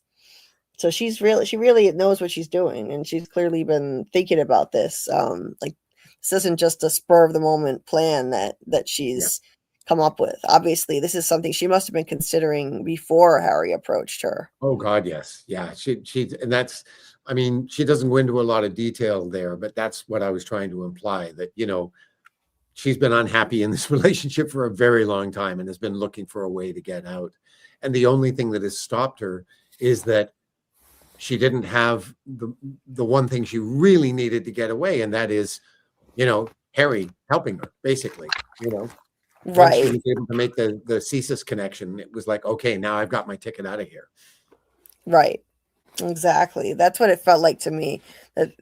That came across that this was he was the missing piece that she needed for all of this to come together and for her to execute this plan that she's been wanting to set into motion. Yeah. So yeah, then and then this final stretch of this section here, they head back to her friend's apartment, where she's making cabbage rolls like Scarlet used as her avatar tonight. And there are some pierogies um and she's very affectionate with Harry. It's like she's got a little crush on him. Um and Let's see. They take off their crazy costumes finally, and uh, and then just when they think things are going their way and they can maybe relax a little, um, he comes out from taking off of his costume and finds them. He finds them looking at the TV. Better. Yeah, he finds them looking at the TV. Natasha and Lena. And there's video footage of a body being wheeled out of none other than Volkov's and Lena's apartment building. The video, and then the video shows a shot of that brunette paramour of Volkov, who they had forced out into the hall, and then photos of Lena and Harry. So shit's hitting the fan even worse now. They're in even deeper than they were before. Yeah. And Lena realized that that her husband Boria, that he had killed that woman, and it's because of them. It's because they basically got her killed, but by what they did, leaving her there like that. He killed his girlfriend or one of his men, and he's accused them of doing it. So this is where Lena loses her cool, and Harry now has to kind of take over um, and take the lead from here, because she feels so guilty and devastated that they got this woman killed, even though her husband was cheating on her with this woman. She rightfully feels bad and doesn't, just blame her. I mean, he's the one who's cheating. Too many times, I think, there's the trope of the other woman, and you blame the woman, but you don't blame your partner who's doing the cheating. So, so Lena is devastated that this woman got killed. And the sad part is, had the woman not seen them, had they gotten away clean, she'd probably be fine right now, Right. Yeah. Because Volkov wouldn't have discovered his money was gone until God knows when, and wouldn't have connected it with being in the apartment. She would have been fine. It was only because they didn't get that door open in time that the woman ended up dead. Yeah. Yeah, because that went sideways. Yeah. So, hey, Drew's Movie Club, welcome.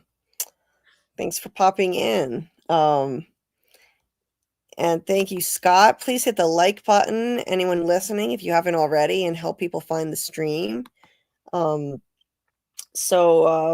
yeah, they realize that Lena says that he must have done this because it was the only thing that her husband could think of to do to stop them.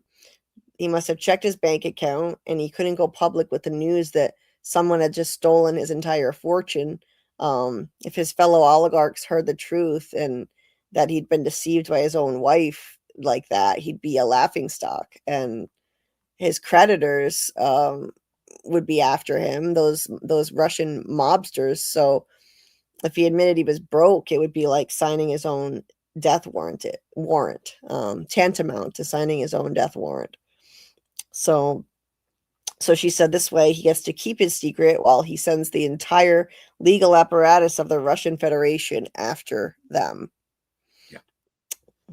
So that's a terrible turn of events. And now Harry and Lena are screwed again, even worse. She says they've got to disappear. They've got to get out of the country right away.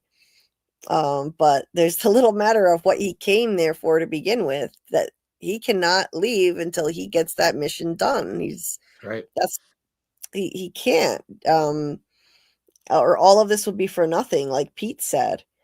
They've got to get that thumb drive, the malware onto the IRA, into the IRA, and execute the plan so they can stop this meddling in their elections. But Lena takes a lot of convincing, and he says, his primary mission is shutting down the IRA, but he is going to also get Lena out of there. He promises her that. And she still thinks that they have to leave, and she knows everything there is to know about the IRA. So they don't. She thinks they don't need that program necessarily. That she has enough information about them that could be valuable to CSIS. But he's just not buying it. Like, she says she could hold a news conference and go public with what the IRA is doing. And Harry rightly says that won't work. Her credibility would be shot. The government would, he says, your government would pillory you, and they've got all the evidence they need to do it. The sex tape and now a murder charge. They'd tell the world you're criminally insane, and most of the world would believe them. So it's just the only way is to just continue on with Harry's plan, and he has a way forward. He comes up with a plan on how they can make this work, even in spite of everything that happened. Yes, because her problem is she can't get in the building without being recognized. No, no matter what kind of disguise she wears, it's never going to work that she's going to get into the building that they need to get into, right? So he's like, you don't have to. I'll take care of it. Right. Rose said that she asked if he's broke, me, I guess, Volkov, how does he have money for mercenaries? Doesn't need money for mercenaries. He's still like, nobody else knows he's broke yet. For instance, he's Voria Volkov. He's the guy who's probably going to end up running the country, or everybody thinks. So all he has to do is tell the government, send the police after these guys, send everybody, send the FSB, send the GRU. He's basically starting a nationwide manhunt. He doesn't need mercenaries for that. He's using, that's what she says, he's using the machinery of the government to do his dirty work for him. Right. So the new plan that Harry comes up with, so it's going to be using her assistant Mikhail. He's the one who helped her create the sex tape, and he's madly in love with Lena. And she can trust him completely. Harry wanted to know who she trusts completely in her office, because she can't just go in there and handle this now. Right. And so since he's in love with her and she can trust him, he says that they should use him. And he says that, so Harry says that Boria is not the only one who's going to be freaking out over what she's done. The GRU will also, and they're going to be concerned about security at the IRA. They're probably interrogating her staff to see if anyone there knows where she is. They're probably looking for traitors. And so he wants to know if there's anybody who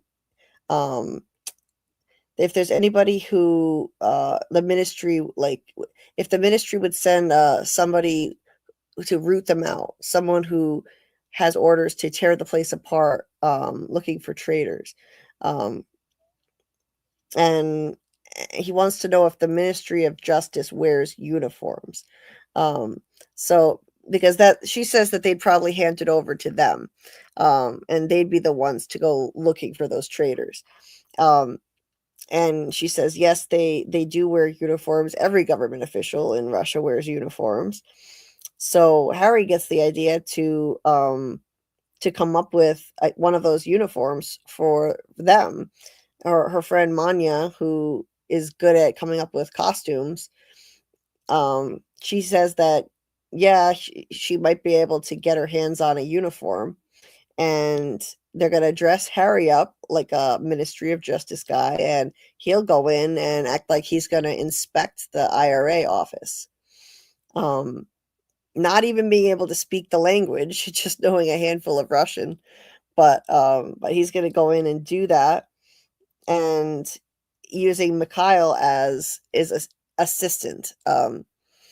So he's convinced that if he really does love Lena as much as he says, that he'll do this for them. He'll believe her story, and all she has to do is just tell him that Borya framed her. She had nothing to do with the murder in her apartment, and he already knows that the sex tape on the news is bullshit. He helped to make the fake tape, so she can tell him that Borya is working with somebody down at the IRA to destroy her reputation, and she's called in somebody to deal with the issue. And that'll be Harry, Ministry of Justice person, to install a program in the IRA servers that will search for messages from conspirators, who are conspiring against her and communicating with Borya and his people. I think that's a great plan. A lot of things could go wrong, like Lena says, there's a lot that could go wrong. She says, this plan is crazy. It could go wrong in 100 ways, and they don't have time to even organize everything. They've also got to deal with they need a prop guy too. So this is getting into more acting territory. They've got to get somebody in the local film industry who handles props to make a fake ID for Harry to get in there, and earpieces and mics so that they can communicate. So this is all turning into very much like a theater production that they're putting on, or a film shoot, or a film shoot. Yeah. They've got a prop. They got to get a prop guy, a costume person, special effects guy. They got to hire somebody to pretend to be his assistant. Mikhail will be like pretending to assist Harry, and he's going to be playing a part, pretending to be Ministry of Justice. So I like how this is turning into like a little theater production. Yeah. And this could be, I don't know how it's going to turn out yet. I haven't read the last section. But it could play out in a farcical way too. I could see how this could definitely play out in a farcical manner and have a lot of comedic elements while still keeping the stakes intact too. I mean, just think of how many ways that it could go wrong, and there could be twists and turns along the way and mishaps. I'm sure of that. Yeah, there's going to be a couple of neat twists, I think, that you will like. So understandably, Lena's really hesitant to do this, and she's still got a lot of feelings for Harry and doesn't want him to take this risk and risk getting killed if this goes sideways. But he's he's so committed to doing this because he feels the future of his country depends on it. Doesn't want Russia to get away with manipulating his election and getting this really horrible person elected as prime minister who's just going to destroy the country. Yeah. So he's all in. He's willing to bet his life on this. and he cares about her, but I like that he, he takes a stand with her, and he tells her when she tries to back out and refuse to cooperate on this, he says, okay, then, well, you're on your own, in terms of getting out of here, then we'll both handle things on our own. Yeah. And this is the deal. I came here to stop the IRA. I'm trying to save my country. And if you're not going to help me do that, I've got no reason to stay. Yeah. That was great. Like Harry has a soft spot for women who he's developed romantic feelings for. And I thought I was proud of him for, not letting his soft spot for Lena cloud his judgment and his principles. He's doing the right thing here. And he doesn't enjoy the fact that he's doing this at all, but like he says, she's literally left him no choice. He's got to play hardball here. And that, like, he's got his fingers crossed behind his back, just praying that she relents and says, okay, I'll participate. But even if she doesn't, he's going to try and go through with this, Right. Yeah. And I'm sure he was like, this is not his style. Like, he's not always being a hard ass with people. But I'm sure the whole time he was hoping that she would change her mind, and she does. She finally backs down and says, okay, she'll cooperate with his plan. And so they'll go forward with it. And he does it. He succeeds by appealing to her sense of fairness. She says, you're not being fair, Harry. He says, oh, no, I helped you with your plan, didn't I? I'm just asking you to do the same with mine. Yes. And that's the thing that finally tips the scales, Mm-hmm. Yeah, it's only right. I mean, he helped her steal billions of dollars from her husband so that talk about a plan that could go wrong in 100 different ways. Hello, yeah, it certainly could. So it's only fair that she goes along with his plan now. Yeah. So she agrees to do it, and I'm sure he's relieved. And so then they set their plan into motion. They start, at least start. They start getting the pieces in play, calling Manya, and she says it won't be a problem to acquire a Ministry of Justice uniform, and she can get in touch with the prop guy to handle the communication stuff, make him a fake ID. He does it all the time and not always for work, he said. Natasha, they let her know the situation too, and she gives them a little more of her lovely cabbage rolls and pierogies, and then it's just Mikhail who they have to deal with. And so Lena gives him a call, has a long conversation with him, a heated one, and but she pulls it off, like using her, once again, drawing from her acting skills, her acting ability. She uses her wealth of emotional memory to convince him, full of righteous indignation, as she's explaining the predicament that she's in to Mikhail, and he buys her story, which obviously isn't all honest at all. Like, they have to sell him on this fabricated version of their story they've concocted, and but he buys it and he agrees to help.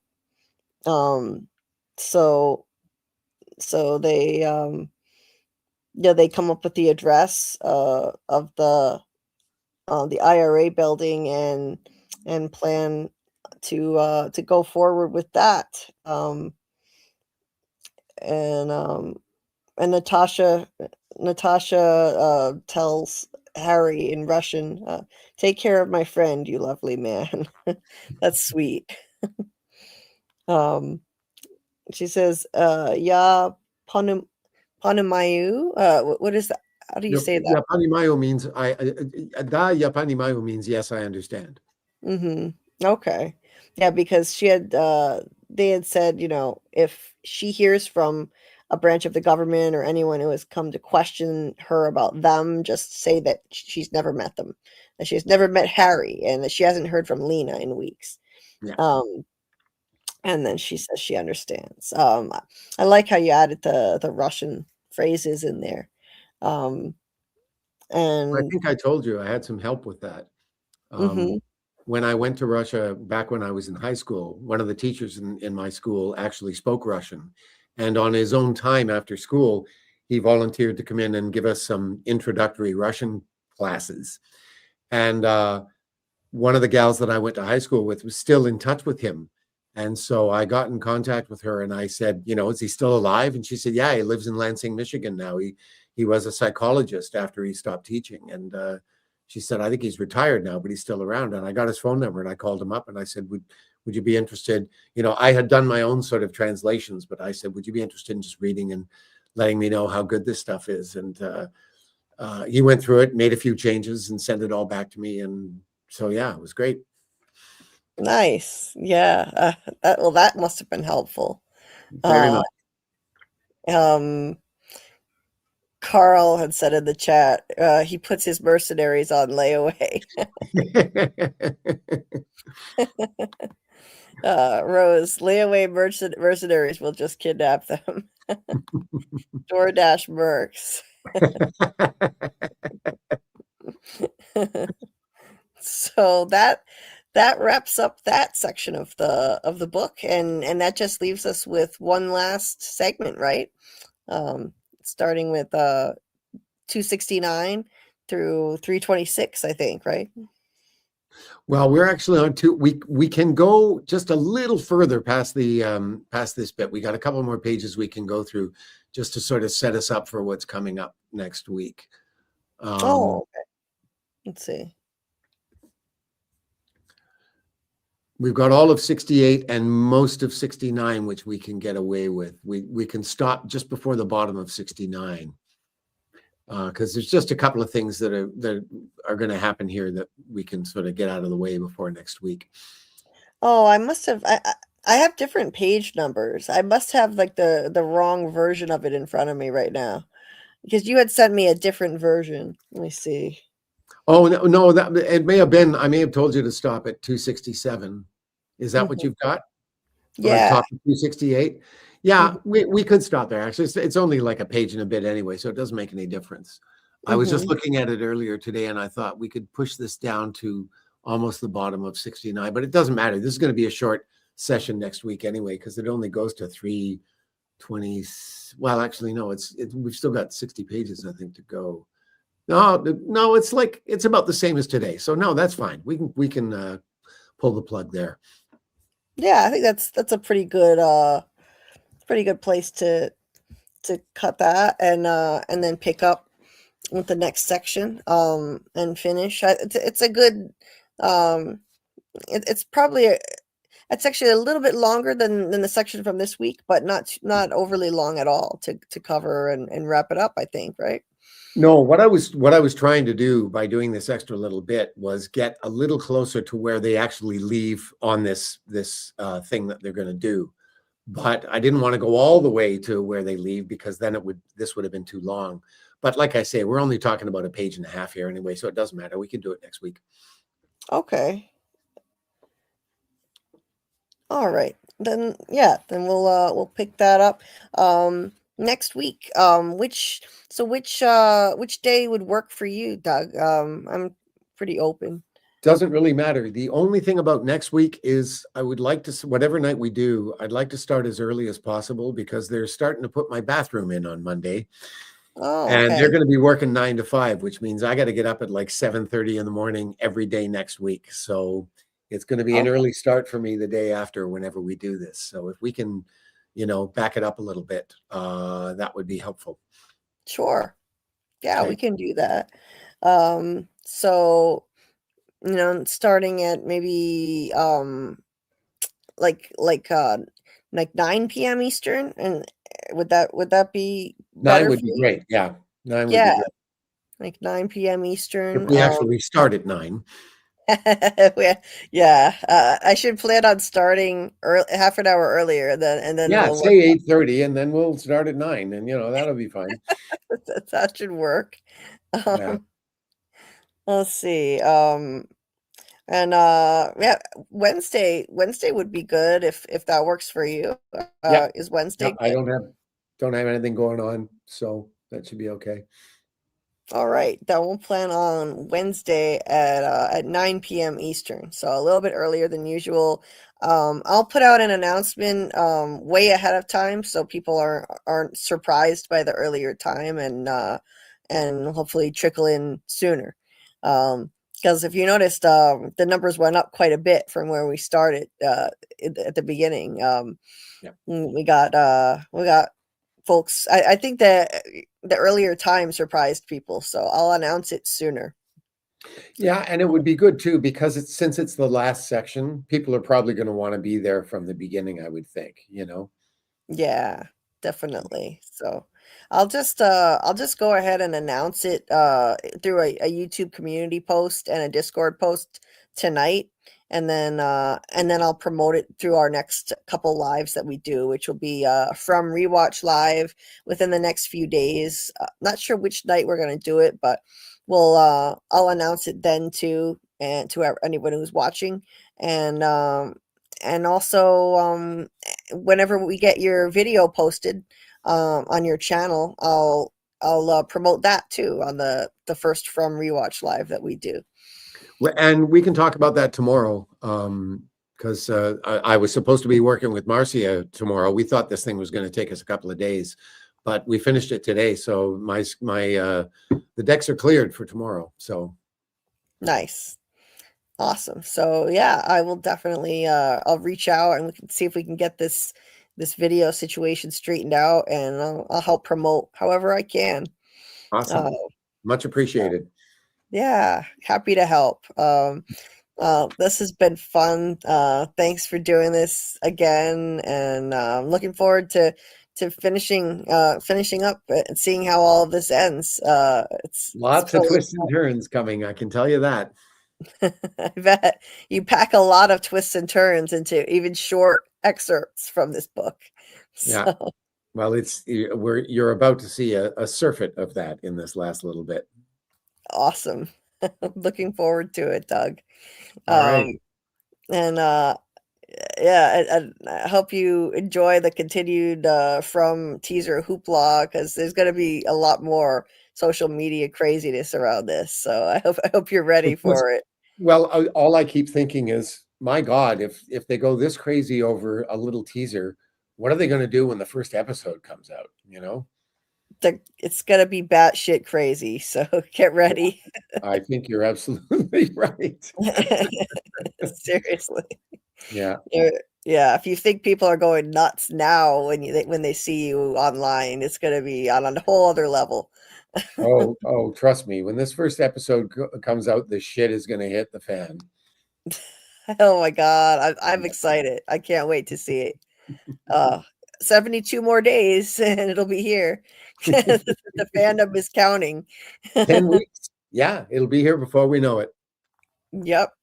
All right. Well, thanks to everybody who came tonight. Pleasure seeing you all. Well, almost seeing you, really. And hopefully we'll see you next week too. Yes. There's faith, high faith and repentance.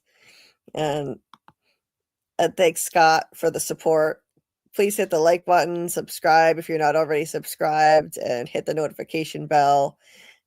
Stay tuned for an announcement on when we're going to start the From Rewatch lives within the next few days, and do the Discord watch parties too. And watch out for my breakdown of the From teaser. Hopefully tomorrow I'll release a video breakdown of the From season 4 teaser. Rose says, thank you, Doug. Michael says, night, Doug. And You're Scott, welcome. thanks, Doug. Hi, guys. Good seeing you Good night, all. Doug. Take care, Julie. I'll talk to you tomorrow. All right. Talk tomorrow. Okay. Bye for now. Oh, okay. Too close. Too close. Too close to the screen. Okay. So that's gonna do it for me too. Thank you guys for coming and hanging out. And next week will be the final installment of the Storytime Book Club Lives, where we'll finish breaking down this book up to page 326, which is the end of the book. Yeah, again, hopefully tomorrow I'll have my From Season 4 teaser video released, breaking it down. So please give that a view and a like. That really helps. Every view and like will count big time for me, trying to get the algorithm on my side. And yeah, within the next few days, we're going to start the From Rewatch too. So can't wait to dive into that. Good night to you too, Scott. Thank you so much for the support as always. Truly appreciate it. Faith says, thanks so much for your dedication, Julie. You're the best. Well, thank you for your support. Your very kind support as always. Last night, letting people know how to, help boost me in the algorithm and support me and Doug, and it's much appreciated. Much love to you too, and good night, Faith. Anyway, thank you to everybody in the chat. Carl, Scarlet, and everybody else. And we will see you within the next few nights. Keep an eye out for an announcement on which night it's going to be. I need to take a night off tomorrow. It's not going to be tomorrow. It's been 3 nights in a row of live streams, and I am not doing well. I need to do some self-care and take a rest. Believe it or not, this does take a lot out of me. So I'll be taking a break, but maybe in a couple days we'll start a From Rewatch live. So can't wait. And until next time, have a good day or a good night, and we'll see you soon. Hype the stream after. You can also choose to hype the stream from last night too. That's an option. If you go to the stream from last night where we broke down the teaser trailer, there is a hype button now. So you can go in there and give it hype points, which you get for free every week. Doesn't cost you anything, and you only have a certain number that you can give out though. And then you use it up for the week. So if you're feeling generous, that would help a lot. And as a small channel, you get to give me a lot of extra points. I get extra points for being a small channel. So that helps boost the algorithm a lot.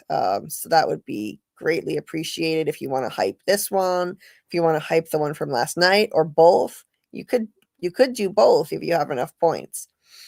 And you don't even have to be in the app. I've done it. Have I done it on I think I've done it on Google Chrome, but I could be wrong. You might need to use the YouTube app actually. But if you can't find it in the browser like Chrome, then check the YouTube app. Yeah, like Michael said. Thank you for that, Michael. Amy says, not feeling good, but hope everyone gets a good night's rest. Rest well, Julie. Sorry you're not feeling good. I hope you feel better, Amy, and you rest well too. And everybody else, hope you get some good rest, and I will see you guys soon. Take care. Yeah. That's a theory creaking open, baby. Yo, welcome to the screen where the plot gets bent. Julie B deep dives, not just for content. She don't react, she dissects those threads from the lens. Catching clues y'all missed when the credits end. What you know about freeze framing frames and while you blinking, she building an evidence drum. Got a notebook thicker than the lore itself. In a chat full of nerds with a mental health shelf. Yeah, she sees the glitch, peep the double cross. You just watching TV, she talk to the boss. Every theory and thesis, no throwaway guess. While y'all on season 1, she in season X. Said rewind and slow it, zoom in, enhance. Julie B caught the symbol in the window glance. While you tweeting what just happened like a clown, she already made a flow chart, color-coded breakdown. They don't die like us, they don't vibe like us. They binge and they bounce, we revive that trust. They skip intros, we wear frame. You watch shows, we decode the game. They don't die like us, nah, they don't die like us. She cracked Severance before y'all knew it was deep. predicted The Last of Us, deaths in her sleep. When the camera pans, she ain't blinking once. Catch a ghost in the glass, call it theory punch. Watch parties lit like apocalypse nights. Call-ins while they bringing alien rights. Hey, Julie, I think the trees are spies. Well, I have a spreadsheet that confirms that, guys. Zoom in, boom in, she moving through clues. Spinning discord in the courtrooms, lord of views. Got mods with receipts. Time stands with heat. Every rewatch turns into a Reddit elite. You stuck on the surface, we beneath with maps. Cross-referencing lore with the rector's caps. If your fave show got secrets, don't be dumb. Julie got the chalkboard out from's where it's from. They don't dive like us, they don't vibe like us. They skim the edge, we inside that crust. They zone out, we zone in the pain. You say plot twist, we say nope, chain. They don't dive like us, nah, they don't dive like us. What's that? That ain't a blooper, that's a plot thread. You thought it was a shadow? She thought it was a coded message from season 3. And she's probably right. Step this way if your mind's unbent. Step that way if your theories pay rent. Say Julie B, deep dive queen. Now zoom, scroll, theorize, pull. Ain't no rabbit hole safe once she got the cloud.